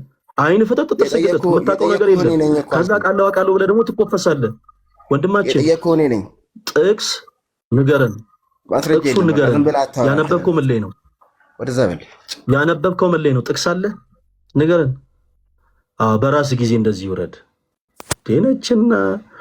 በነገራችን ላይ እኔ በጣም ነው የምጠላው። እባካችሁን ማንም ሰው እኔ ቤታችሁ ለምዳችሁ ሊሆን ይችላል፣ መንደራችሁ ለምዳችሁ ሊሆን ይችላል፣ ይሄ የሚያቀብጧችሁ ጓደኞቻችሁ ጋር ምናምን ስትሆኑ ለምዳችሁ ሊሆን ይችላል። እዚህ እንዳትደግሙት በእናታችሁ። እንደው በምትወዷት እናታችሁ ልለምናችሁ እዚህ እንዳትደግሙት። በቃ ማታውቁ ከሆነ አላቅም። አለማወቅ ኃጢአት አይደለም። እኛም ገና ብዙ ማወቅ የምንፈልጋቸው ብዙ ነገሮች አሉ። በማወቅ ማማ ላይ የተቀመጥን ሰዎች አይደለንም። ሰው ሳያቅ ደግሞ ግን ሲኮፈስ በጣም ያናድዳል። አሁን ወንድማችን ልክ አክት ሲያደርግ የነበረው ኮሜንት ላይ ተቀምጦ ከዘፍጥረት እስከ ዮሐንስ ራዕይ እንደሚያነብ በቃ አንብቦ ሁሉ ሸምድዶ እንደጨረሰ አይነት ስታፍ። እሺ ግባ፣ ይኸው ኮሜንትና ገስት ይለያያል። ግባ፣ እሺ ግባና እስኪ መጽሐፉ ሲመሰረተን ንገረን። አዎ መጽሐፉ ላይ እንዲህ የሚላለ እሺ ጥቅሱን ንገረን። አይን ፍጥጥ ጥርስ ግጥጥ። ከዛ በየአደባባዩ ደግሞ ይወጣና ይሄው ልጅ ደግሞ እኛ ጴንጤዎች መጽሐፍ ቅዱስ እናነባለን። ይሄ ድራማቲክ የሆነ ነገር አቁሙ ፕሊስ። አሁን ሁሉንም ፕሮቴስታንት ራሱ የሚመለከት አይደለም፣ ግን ድራማቲክ የሆናችሁ ፕሮቴስታንቶች ያላችሁ በቃ ፕሊስ አቁሙ። በቃ በሳሊቬሽን ዙሪያ አይደለ የምናወራት የፈለግከው ትገባለህ። በሳሊቬሽን ዙሪያ ያለው ትምህርት ስህተት ነው። የእኛ ትምህርት ትክክል ነው። ሰዎች በማመናቸው ብቻ የዘላለም ሕይወት ያገኛሉ ብለን እናምናለን። የኦርቶዶክስ ቤተክርስቲያን አስተምህሮ ግን ስህተት ነው የምትል ወንድሜ ስትገባ መጽሐፍ ቅዱስ የመሰረት ሊኖር ይገባል። ምክንያቱም ትምህርታችሁ ከምን ውጭ ነው ያልከው? ከመጽሐፍ ቅዱስ ውጭ። ትምህርታችሁ ከመጽሐፍ ቅዱስ ውጭ ነው ስትል መጽሐፍ ቅዱስ አንተ ሊደግፍ ይገባል። ምንም አይነት መጽሐፍ ቅዱስ የመሰረት ሳይኖራችሁ ዝም ብላችሁ ገብታችሁ ይሄ እኮ ኢትዮጵያን አይደለም፣ ስለ ሜጀር እና ስለ ማይነር አይደለም የምናወራው። ገብታችሁ ምክንያት የሆናችሁ ይሄ ትምህርት ከመጽሐፍ ቅዱስ ውጭ ነው። ኦኬ እንዴት አላችሁ? ይኸው መጽሐፍ ቅዱስ ላይ ይኸው መጽሐፍ ቅዱስ እንዲህ ይላል፣ በዚህ ወጥቶ በዚህ ገብቶ ይኸው እዚህ ጥቅስ ላይ እዚህ ምዕራፍ ላይ ይኸው እዚህ ቁጥር። ከዛ በኋላ እናወራበታለን ማለት ነው። ማንም መጽሐፍ ቅዱስ የማስረጃን ሳይሰጥ አፉ ላይ እንደመጣለት ማውራት አይችልም። ኦርቶዶክስ ቤተክርስቲያን ከመጽሐፍ ቅዱስ ውጭ የምታስተምረው ትምህርት አለ ብላችሁ የምታምኑ ፕሮቴስታንቶች ካላችሁ አሁን ለእናንተ እድል እሰጣለሁ። ሁለት እንደው አይነት ፐርሶናሊቲ ያላቸው ሰዎች አሉ። አንዳንዶች በየዋህነት ከመንፈሳዊ ቅናት ገብተው እምነታቸውን ዲፌንድ ለማድረግ የሚፈልጉ ሰዎች አሉ። እነዛን ፕሮቴስታንት ወንድሞቻችን በክርስቶስ ፍቅር እንወዳቸዋለን፣ ግን ቢቻል ጠይቃችሁ ብትመጡ መልካም ነው። ሌላ ሳታውቁ እንደ አዋቂ ሰው አክት የምታደርጉ ሰዎች ሌሎች አማኝ የሆኑ ሰዎችንም አታሳዝኑ ፕሊስ። እናንተ እዛው ኮሜንት ላይ ማንም ሰው ሚዩት እንዳያደርገው እሺ። ኮሜንት ላይ እንደቀድሙ ይጻፍ። እስካሁንም አላየሁትም። ኮሜንት ላይ እንደቀድሙ ይጻፍ፣ ይቀጥል፣ ተውት። በቃ እዛው ላይ ነው የሚያምርባችሁ እና ሁለተኛ ገጽ ላይ አትግቡ፣ ነገሮችን ሳትጠይቁ ሳትረዱ። እሺ ናሆም የሚል አካውንት ሰላም ብያለሁ። ፈለገ ሰላም ናሆም፣ እንደምን አለ? ከየት ቤተ እምነት ነው የመጣኸው? እኔ ከፕሮቴስታንት ነው የመጣሁት። ፕሮቴስታንት የትኛው ቤተ እምነት? ቃለ ሕይወት ላይ ነው የማመልከው። ከቃለ ሕይወት መልካም።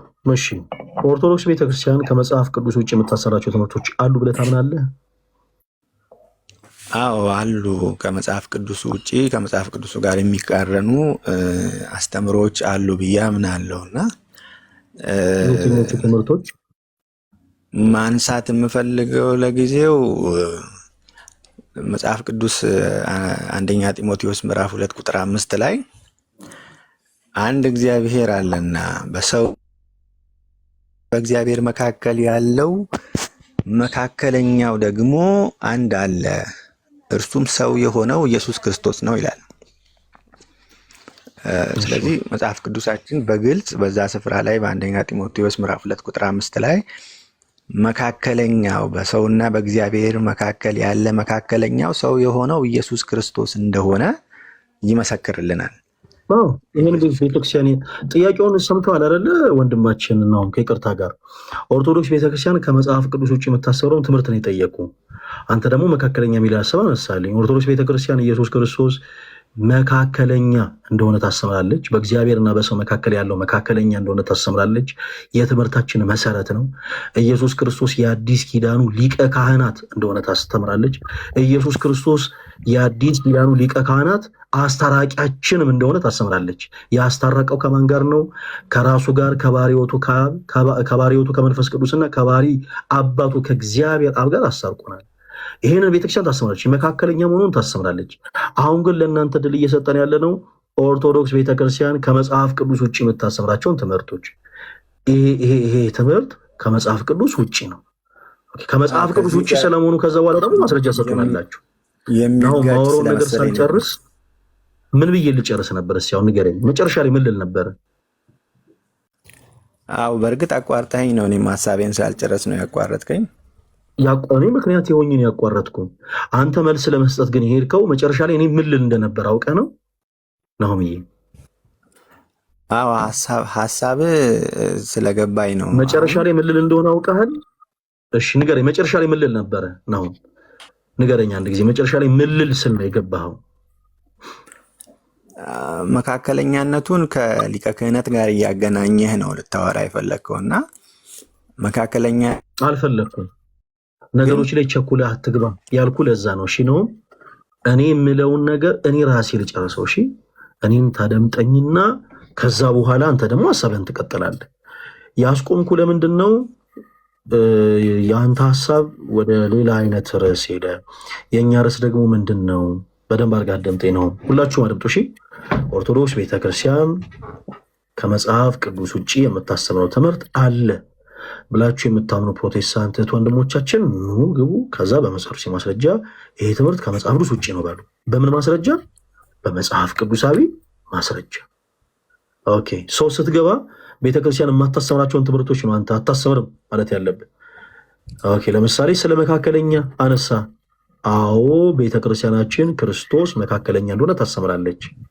ስለዚህ ወይ ይሄንን ሐሳብ አይ ቤተክርስቲያን የምትለውን አንሳልን እና ይሄ ስህተት ነው በለን፣ ቤተክርስቲያን ያለችው ይሄ ስህተት ነው ብለን ቀጥል። ወይ ካልሆነ ደግሞ ከእንደገና ሐሳቡን ተረድተው ቀጥል። እሱ ልለን ነው።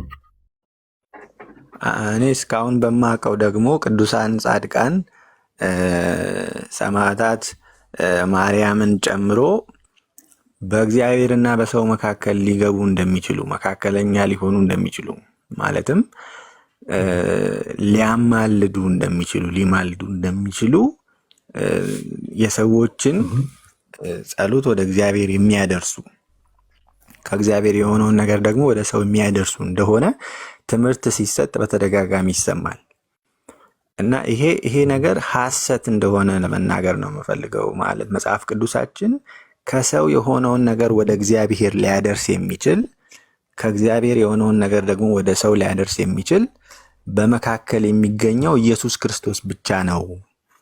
በሌሎች ስፍራም ሮሜ 8:34 ዕብራውያን 7:25 ላይ ከይቅርታ ጋር አሁን ወደዛ ሐሳብ እንድንገባ በደንብ አይ ቲንክ መካከለኛ የሚለውን ቃል በደንብ ተረድተዋል። ግን ነው እስኪ መካከለኛ ምን ማለት ነው? አንድ ጊዜ አሁን ያ ቃል ለክርስቶስ ሲቀጸል ምን ማለት ነው? መካከለኛ ስንለው ኢየሱስን ምንድን እያልን ነው? እስኪ እሱን ንገረኝ። እስኪ መካከለኛ ጋይስ ሁላችሁም አዳምጡ።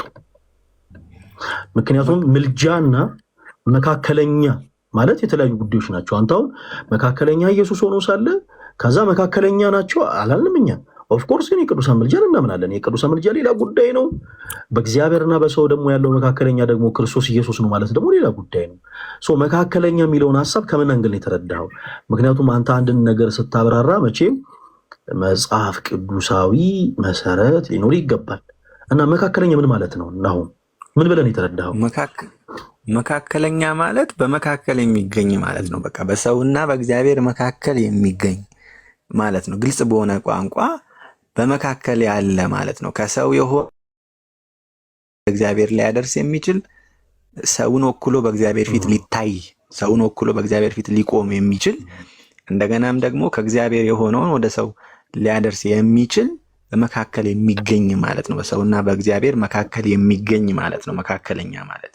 እሺ አሁን ናኦሚ ምን አለ መሰለህ፣ መቼም አንዳንድ መንፈሳዊ ነገሮችን ስናወራ በሰውኛ አረዳድ መረዳት ያለብን አይመስለኝም አይደል? መቼም ስለ መለኮት ስናወራ ከሰዋዊ አረዳድ መውጣት አለብን። አሁን ለምሳሌ መካከለኛ የሚለውን ቃል በሰውኛ አረዳድ ምን ተረጉሞ ከሆነ ኦፍኮርስ አንተ እንዳልከው በቃ መካከለኛ ማለት ያው መካከለኛ ነው ትለኛል። መለኮታዊ በሆነ አረዳድ ግን ስንሄድ ይለያል። ለምሳሌ ምንድነው መለኮታዊ የሆነው አረዳድ? ክርስቶስ አባት ላሳይ ነው። ለምሳሌ የኢየሱስ ክርስቶስ የባህሪ አባቱ ማን ነው? ለምሳሌ ነው የኢየሱስ ክርስቶስ ምን አልከኝ? የኢየሱስ ክርስቶስ የወልድ ክርስቶስ የባህሪ አባቱ ማን ነው? አብ ነው። እግዚአብሔር አብ። በጣም ጥሩ ቴንክ ዩ። እግዚአብሔር አብ የጌታችን የኢየሱስ ክርስቶስ የባህሪ አባት ነው። አባት የሚለው ቃል ሰዋዊ በሆነ አረዳድ የምትረዳው ከሆነ ነው ወልሚን ኦኬ ምን ማለት እንደሆነ ትረዳዋለህ። አሁን አባት ማለት ምን ማለት ነው? ለምሳሌ እኔ አባት አለኝ፣ አሁን አንተም አባት አለ። አንተና አባትህ በእድሜ ልዩነት አላችሁ። አንተና አባትህ ቤት ውስጥ ባለ ስልጣን ትለያያላችሁ።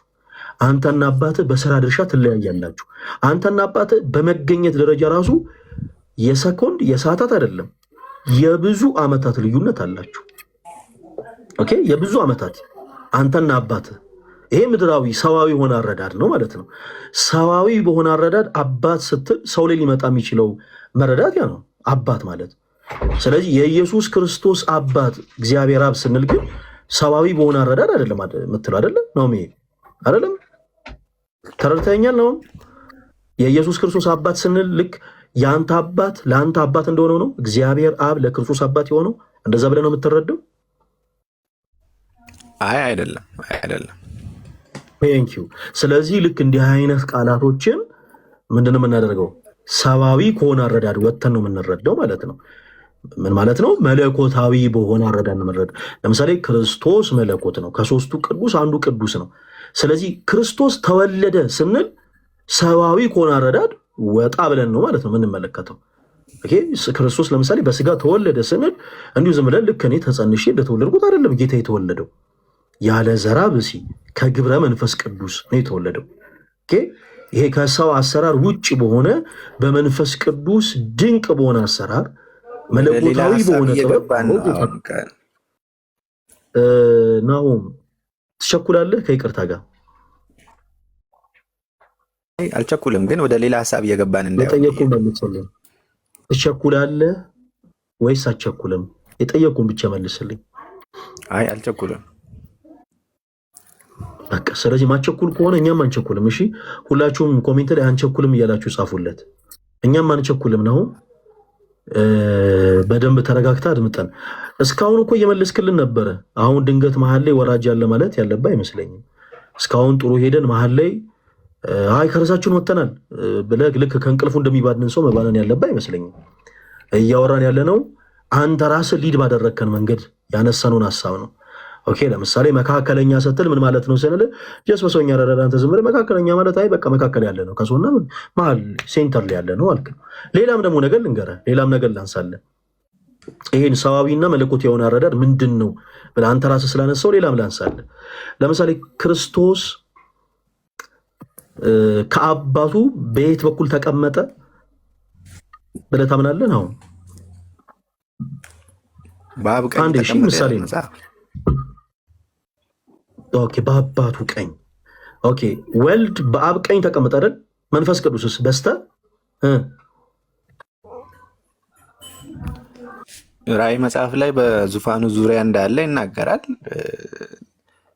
ግን በስተቀኝ ከሆነ መንፈስ ቅዱስ በስተ ምንድን ነው?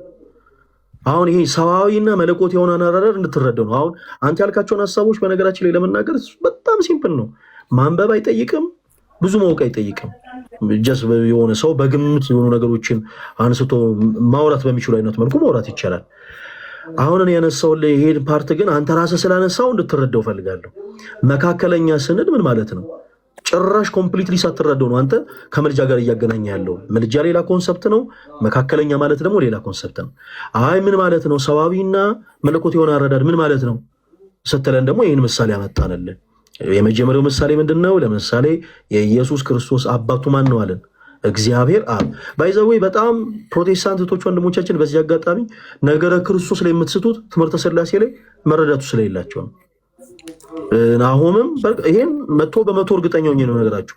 ሁሉም ፕሮቴስታንት በነገረ ክርስቶስ ላይ የሚስተው ሁሉም ፕሮቴስታንት ትምህርተ ሥላሴን ስለማያውቀው ነው። እንደው በትንሹ የሚረዳም ፕሮቴስታንት ትምህርተ ሥላሴን የሚያውቅ ፕሮቴስታንት የለም። ይሄንን በደንብ እንደው የምትችሉ ሪከርድ አድርጋችሁ ሁሉም ሰው እንዲያዩ ያደርጉት። ሰው ትምህርተ ሥላሴን ካላወቀ ነገረ ክርስቶስ ላይ ኮምፕሊትሊ ነው የሚስተው። እሺ የኢየሱስ ክርስቶስ አባት ማን ነው አለን? እግዚአብሔር አብ። እግዚአብሔር አብ አባትነቱ እንደምን ያለ ነው ስንል የባህሪ አባትነት ነው። ልክ የኔ አባት ለኔ አባት እንደሆኑ አይደለም። ምክንያቱም በመገኘት እንለያያለን፣ በዘመናት እንለያያለን። ኦኬ በአብና በወልድ መካከል ግን እንዲህ ያለ ሰዋዊ የሆነ ነገር የለም። ክርስቶስ ተወለደ ስንል እንዴት ነው? በሰዋዊ ስርዓት አይደለም፣ እሺ መለኮታዊ በሆነ ስርዓት። እሺ ኢየሱስ ክርስቶስ ከአብ በስተቀኝ ተቀመጠ አልከን። መንፈስ ቅዱስስ በስቴት ተቀመጠ? ናውም አንዴ ይመልስልኝ። በስተቀኝ ተቀመጠ የሚለውን የምንረዳበትን መንገድ ማስተካከል አለብን። ቀኝ ኃይልን ነው የሚያሳየው። እግዚአብሔር ኃይል ነው እንጂ በጣም ጎበዝ፣ ግራና ቀኝ ጉዳይ አይደለም። በጣም ጎበዝ። በቃ የፈለግኩት ይሄንን ነው። አየህ ወልድ በስተቀኝ ተቀመጠ ሲባል ልክ እንዳንተ በሰው ያወረዳል ሰዎች ዝም ብሎ አይ በስተቀኝ የተቀመጠው ማለት ይችላሉ። በስተቀኝ ተቀመጠ ሲባል መለኮታዊ በሆነ አረዳድ ነው ሰዎች ሊረዱ የሚገባው። ስለዚህ መካከለኛ ስንልም ዝም ብለህ ሰዋዊ በሆነ ቃል አይ መካከለኛ ማለት እኮ ከመሀል ያለ ነው አይነት ስታፍ አይደለም ማለት ያለብህ። መካከለኛ ማለት ልክ ቅዱስ ጳውሎስ ተናግሮታል። በሰውና በእግዚአብሔር መካከል አንድ መካከለኛ አለ፣ እርሱም ደግሞ ክርስቶስ ኢየሱስ ነው ይላል። ምን ማለት ነው? ምን ማለት ነው ስንል ሰውም አምላክም የሆነ ማለት ነው ነው። መካከለኛ ማለት ፍጹም ሰው ፍጹም አምላክ የሆነው ክርስቶስ ኢየሱስ ነው። ኦኬ አብ አምላክ ብቻ ነው ወይስ ሰውም ጭምር ነው? ነው አንድ ጊዜ ባጭሩ መልስልኝ ቶሎ ጊዜ እንዳለ ይህንን ነው ማንሳት የምፈልገው።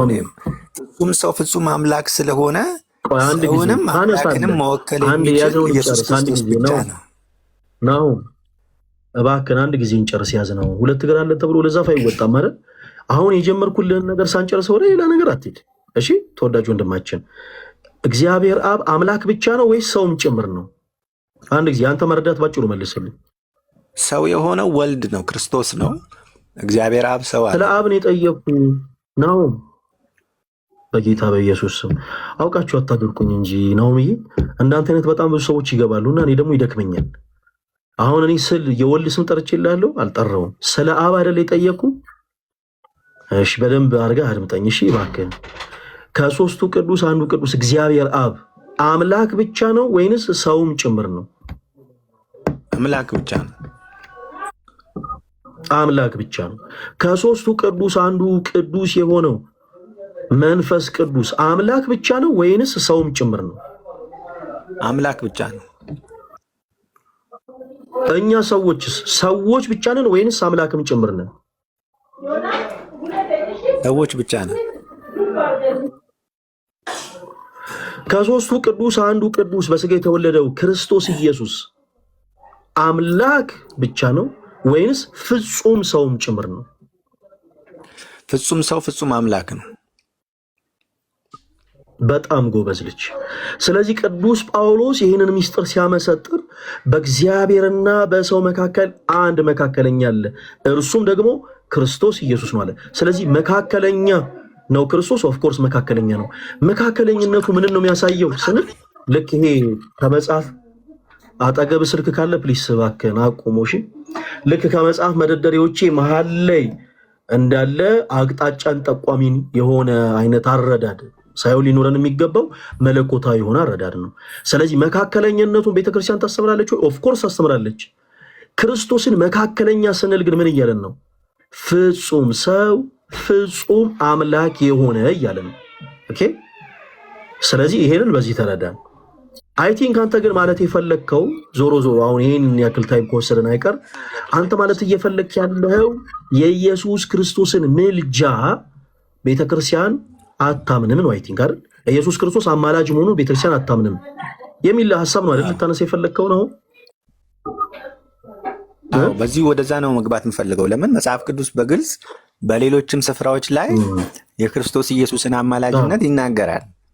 አሁን ግን በኢየሱስ ክርስቶስ ማለዳር ብለህ ታምናለህ አይደል? አንተ ነው የምልጃን ስራ ለሌሎች ለቅዱሳን ተሰጥቷል። ከክርስቶስ ኢየሱስ ተነጥቆ በግልጽ ወደ ቅዱሳን እንመጣለን አንድ ጊዜ በግልጽ መጽሐፍ ቅዱስ ኢየሱስ ክርስቶስ አማላጅ ነው እያለ ሳለ ግን ወደ ሌሎች ሰማኝ አይደለም እንዴ? ድምፁን ቀንሰው ነው እንዴ የምታወራው? ነው ድምፁን ቀንሰው እኔን ሳሰማኝ ነው እንዴ የምታወራው? ግድ የለም አዳምጠኝ እንጂ ስለ ቅዱሳን ምልጃ እንመጣለን። እሺ ስለ ቅዱሳን ምልጃ እንመጣለን አንድ ጊዜ። አሁን ስላነሳው ሐሳብ ግን አንድ ጊዜ አንስተን እንጨርስ። ኢየሱስ ክርስቶስ ይማልዳል ብለህ ታምናለህ አይደለ? ነው አምናለሁ። አዎ። እስቲ ኢየሱስ ክርስቶስ እንደሚማልድ የሚናገር አንድ የመጽሐፍ ቅዱስ ማስረጃ ስጠን። ሁላችሁም አዳምጡ የኔ ተወዳጆች። ኢየሱስ ክርስቶስ እንደሚማልድ አማላጃችንን መጽሐፍ ቅዱስ በግልጽ ሁለት ቦታዎች ላይ ይናገራል በአዲስ ኪዳን። ሮሜ 8:34 አለ፣ ዕብራውያን 7:25 አለ። እሺ ሮሜ 8 ምን ይላል? እስቲ አንብበልን። ሮሜ 8:34 ስለኛ የሚማልደው ኢየሱስ ክርስቶስ ነው ይላል። በእግዚአብሔር ቀኝ ያለው ይልቁንም በእግዚአብሔር ቀኝ ያለው ስለኛ የሚማልደው ኢየሱስ ክርስቶስ ነው ይላል። 4 ነጥብ። በጣም ጥሩ።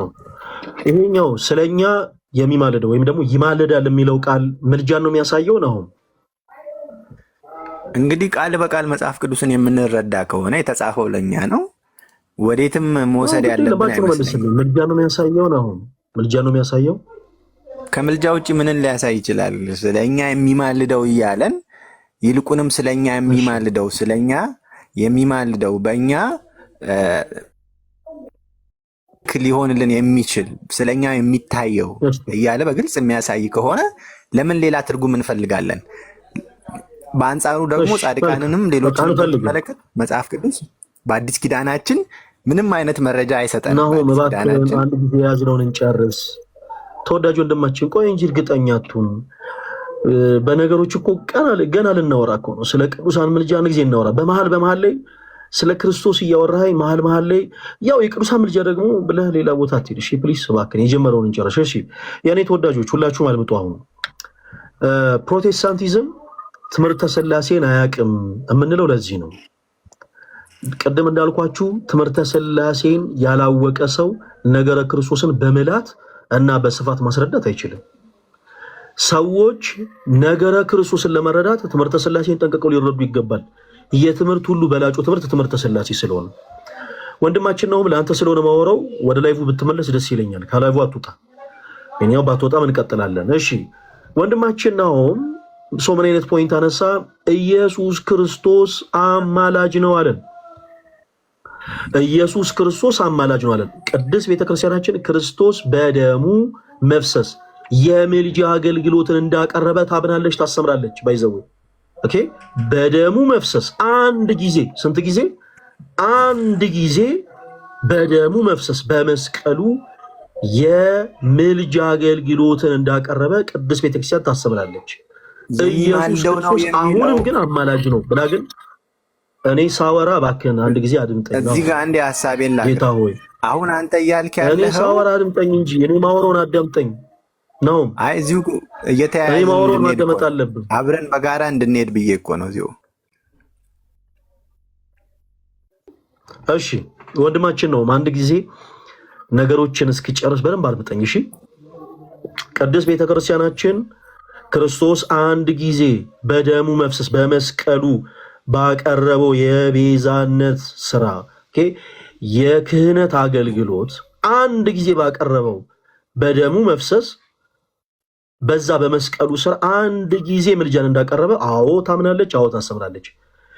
ኦኬ ሶ ኢየሱስ ክርስቶስ አሁንም አማላጅ ነው ግን ብለን አናምንም። ሶ ይሄ ፕሮቴስታንት ወንድማችን ነው መሸመጣ አሁን አይደለም ወይ የሚለው ለምንድን ነው? እስኪ ቆይ አሁን እኮ ልናወራ እኮ ነው። አሁን ስላልከው ሀሳብ እኮ ልናወራ ነው። አሁን ስለሰጠኝ ጥቅስ ልናወራ እኮ ነው። ቅድም አልቸኩልም አልከን አይደል? እኛም አንቸኩልም። እባክህ ተረጋግተህ አድምጠኝ። እሺ ጌታ ሆይ እሺ ሰው ወንድማችን ምን አለን? ኢየሱስ ክርስቶስ አማላጅ መሆኑን ቤተ ክርስቲያኒቱ አታምንም አለን። አዋጅ አዋጅ አዋጅ። እሺ ኦኬ ኢየሱስ ክርስቶስ እንደሚማልድ የሚናገር እስኪ አንድ የመጽሐፍ ቅዱስ ጥቅስ አንሳለን አለን። ከብዙ በጥቂቱ እስኪ አንዱን ላንሳላችኋለን እና ሮሜ 8:34 እናነሳለን። ሮሜ 8:34 ላይ ቅዱስ ጳውሎስ እንዲህ የሚል ሐሳብን ያስቀምጣል። የሚያጸድቅ እግዚአብሔር ነው ይላል። የሚያጸድቅ እግዚአብሔር ነው፣ የሚኮንንስ ማን ነው ይላል። ልክ አንድ አስተማሪ በትምህርት ቆይታችሁ ላይ ምናልባት አጋጥሟችሁ ከሆነ አንዳንድ መምህራን አንዳንድ ሐሳቦችን ራሳቸው ጠይቀው ራሳቸው እየመለሱ ያስተምራሉ። ራሳቸው አንድ ሐሳብን ያነሳሉ፣ ከዛ ይጠይቋቸዋል፣ ከዛ ራሳቸው እየመለሱ ደግሞ ይናገራሉ፣ ያስተምራሉ። እና ጳውሎስ ይሄንን መልእክቱን ሲጽፍ ራሱ እየጠየቀ ራሱ እየመለሰ ነው የተናገረው። የሚያጸድቅ እግዚአብሔር ነው አለ። ከዛስ የሚኮንንስ ደግሞ ማን ነው አለ። የሚኮንን ማን ነው? ጥያቄ ምልክት አለው መጽሐፉ። ጥያቄ ምልክት ካደረገ በኋላ ከዛ ራሱ ያብራራል ቅዱስ ጳውሎስ። በእግዚአብሔር ክርስቶስን ይገልጠዋል። በእግዚአብሔር ቀኝ ያለው ከሙታን የተነሳው ደግሞ ስለኛ የሚማልደው ክርስቶስ ኢየሱስን ይላል። ኦኬ ይሄ ገጸ ንባብ እንግዲህ ይሰመርበት፣ የሚማልደው ይላል። እሺ መልካም ወንድማችን ናሆምሻን አንድ ሐሳብ በደንብ በአጽንኦት ጠየቅ ነው። የሚማልደው የሚለው ቀጥታ ምልጃን የሚያጠይቅ ገጸ ንባብ ነው ብለህ ታምናለህ ወይ? በቃ ይሄ ከምልጃ ጋር ቀጥታ የሚገናኝ ነው ብለህ ታምናለህ ስንለው አዎ አምናለሁ ነው ያለን። ከዚህ በኋላ ይህን ሐሳብህን እንደማትለውጡ ተስፋ አደርጋለሁ። ኦኬ ሮሜ 8:34 ኢየሱስ ክርስቶስ ይማልዳል ይላል። እሺ ቁጥር 26ን አንድ ጊዜ አንብብልን እስቲ ከፍ ብለህ እዛው ላይ አሁን 34 ነው አይደል ያነበብነው? ቁጥር 26 እና 27ን አንድ ጊዜ አንብብልን። ምን ይላል እስቲ አንብብልን። ካሊያስ ከኔ ያነብልሃለሁ።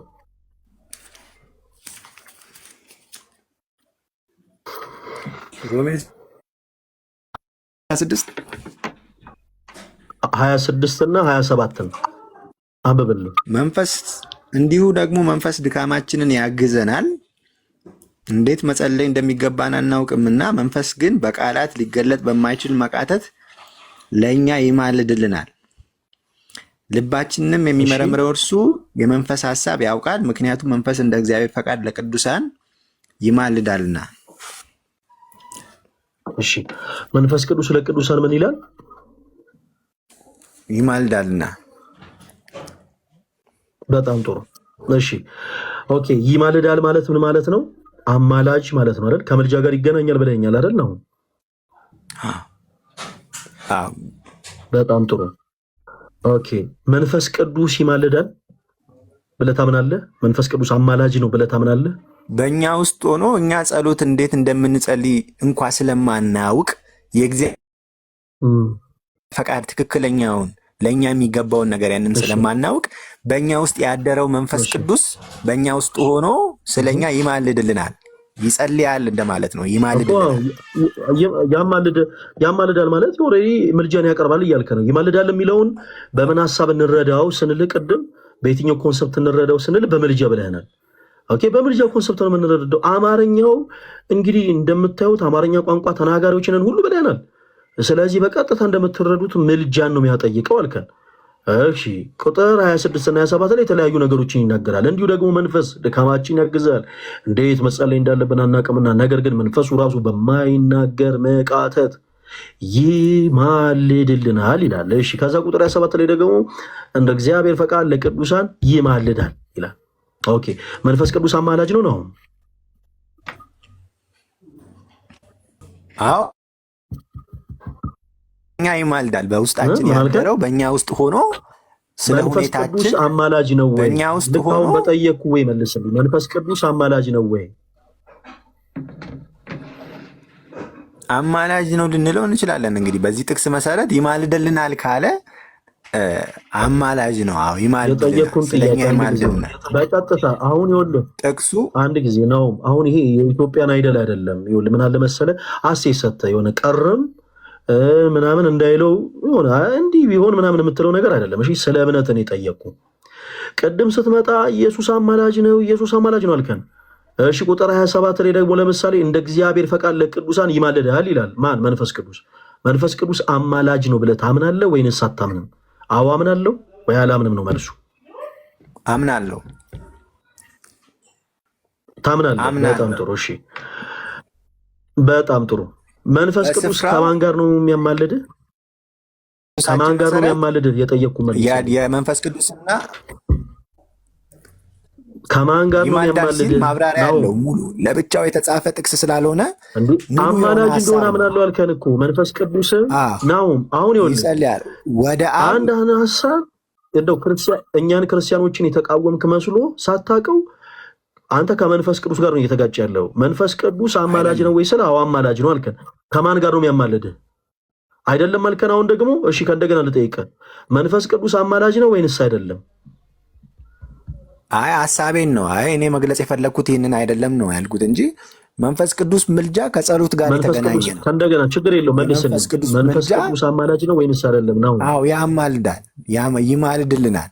በእኛ ውስጥ ሆኖ ይማልድልናል። ከማን ጋር ነው የሚያማልድህ? መንፈስ ቅዱስ ከማን ጋር ነው የሚያማልድህ? ወደ አብ ነው። እንግዲህ ምስጋናችሁን ሁሉ ኤፌሶን መልእክት ላይ ምስጋና ሁላችሁም አድምጡ።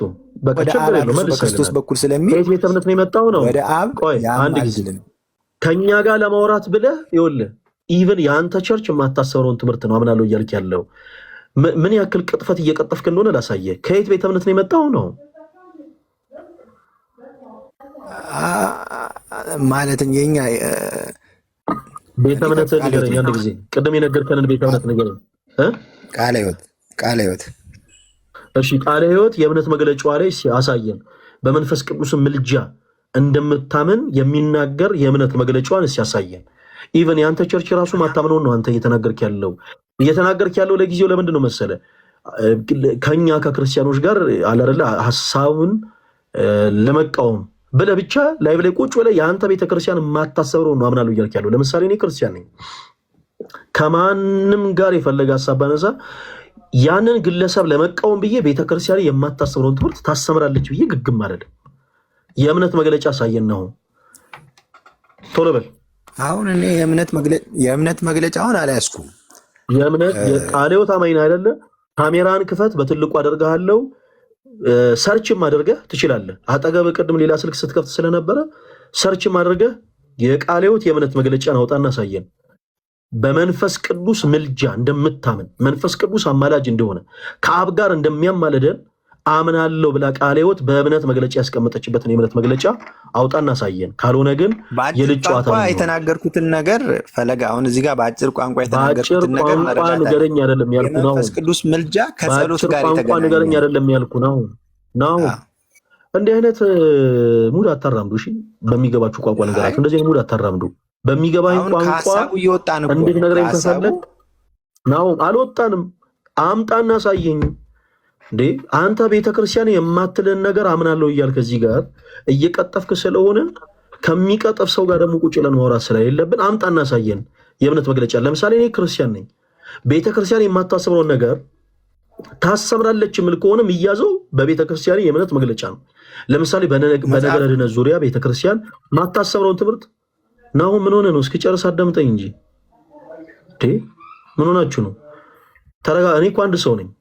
እናንተ ተቀያየራችሁ እየመጣችሁ ጣልቃ በገባችሁ ቁጥር ሁላችሁን መምከር የለብኝም። ከአንተ በፊት ለገቡ ሰዎች የተናገርኩት ምክር የተናገርኩት ሐሳብ ለአንተም ጭምር ነው።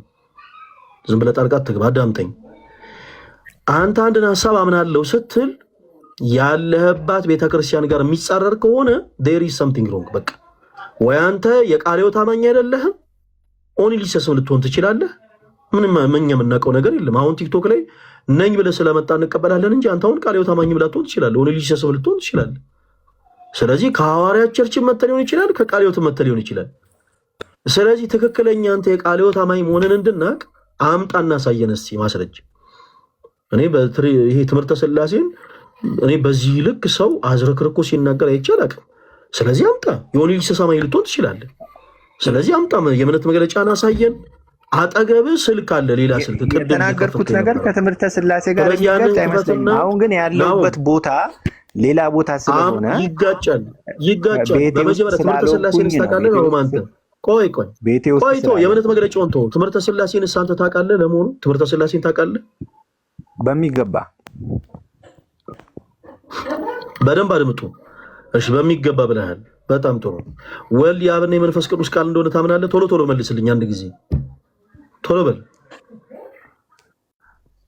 ምን አልከኝ? ወልድ የአብና የመንፈስ ቅዱስ ቃል እንደሆነ ታምናለህ ወይ? አምናለሁ። ወልድ ቃል ተብሏል። በመጀመሪያ ቃል ነበረ፣ ቃልም እግዚአብሔር ነበረ፣ ቃልም በእግዚአብሔር ዘንድ ነበረ ነው የሚለው። ቃልም ስለዚህ ቃል ሆኖ እኔ አሁን ወልድ ቃል ተብሏል ወይስ አልተባለም ብዬ አልጠየቅኩም። በደንብ አድምጠህ መልስልኝ። እሺ ለምሳሌ መንፈስ ቅዱስ የአብና የወልድ ቅዱስ መንፈስ ወይም እስትንፋስ እንደሆነ ታምናለህ ወይስ አታምንም? ነው አምናለሁ። እምነትን የፈለግኩት መንፈስ ቅዱስ ገላጭ ነው። በትምህርተ ስላሴ ውስጥ ገላጭ ነው። አብ ዲዛይነር ነው። ሁሉ ነገር ስለኛ አይደለም እኮ የጠየቅኩ። ወልድ ደግሞ ኤጀንት ነው። የእግዚአብሔር አብ ፈቃድ። ትምህርተ ስላሴን አውቃለሁ ብለህ የለ እንዴ? አድምጠኝ። የምታምነውን አምናለሁ፣ የማታምነውን አላምንም በል ነው። ምን ሆነ ነው መንፈስ ቅዱስ የጠየቅኩን? አድምጠኝ አንድ ጊዜ። መንፈስ ቅዱስ ለአብና ለወልድ የባህሪ እስትንፋስ ወይም ቅዱስ መንፈስ እንደሆነ ታምናለህ ወይንስ አታምንም? እምነትህን ንገረኝ። አምናለሁ ወይም ደግሞ አላምንም ብለህ። እኔ አሁን እኔ በተማርኩ ትምህርት አስተምሮ ስላሴ ውስጥ የወልድ እስትንፋስ ነው። ትምህርተ ስላሴን ታውቃለህ? ይበቃኛል። በቃ ይሄኛውን መልሰህልኛል። አብ ለወልድ ምንድን ነው ብለህ ታምናለህ ነው? አብ ለወልድ ምንድን ነው? አብ ለወልድ ቃል ነው። አብ ለወልድ አባት ነው። አብ ለወልድ ቃል ነው። ወልድ ስለ አብ ምንድን ነው ማለት ነው? አብ ለወልድ አባት ከሆነ ወልድ ደግሞ ለአብ ምንድን ነው ማለት ነው? ወልድ ነው፣ ተወላዲ ነው፣ ልጅ ነው። እሺ አብ ለመንፈስ ቅዱስ ምንድን ነው? የአባቱ ፈቃድ የሚፈጸምበት ነው። መንፈስ ቅዱስ ደግሞ ሰራጺ ነው። ከአብና ከወልድ የሚሰርጽ ኃይልን የሚሰጥ የሚገልጥ ነው። ሰራጺ ነው መንፈስ ቅዱስ። ምን ብዬ ነው የጠየኩ? ጥያቄውን ደግመህ ንገረኝ። ምን ብዬ ነው የጠየኩ?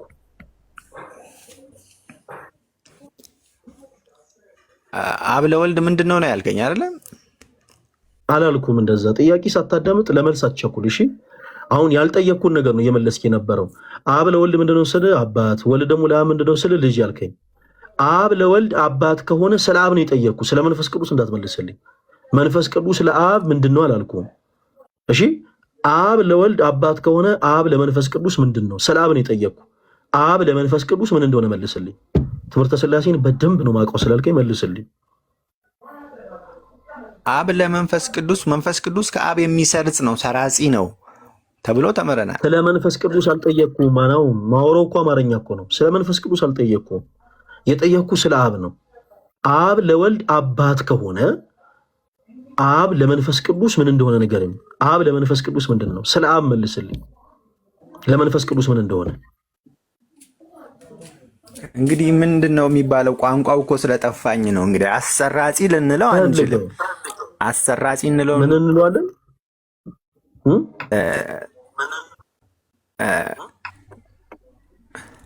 ቋንቋው ስላልገባኝ ነው። ብዙ ጊዜ ምን አለ መሰለህ ነው። በቃ ይበቃል። አንድ ጊዜ በቃ አይደለም ይበቃል። ብዙ ጊዜ ይኸውላችሁ ደጋግመን ነው የምንናገረው።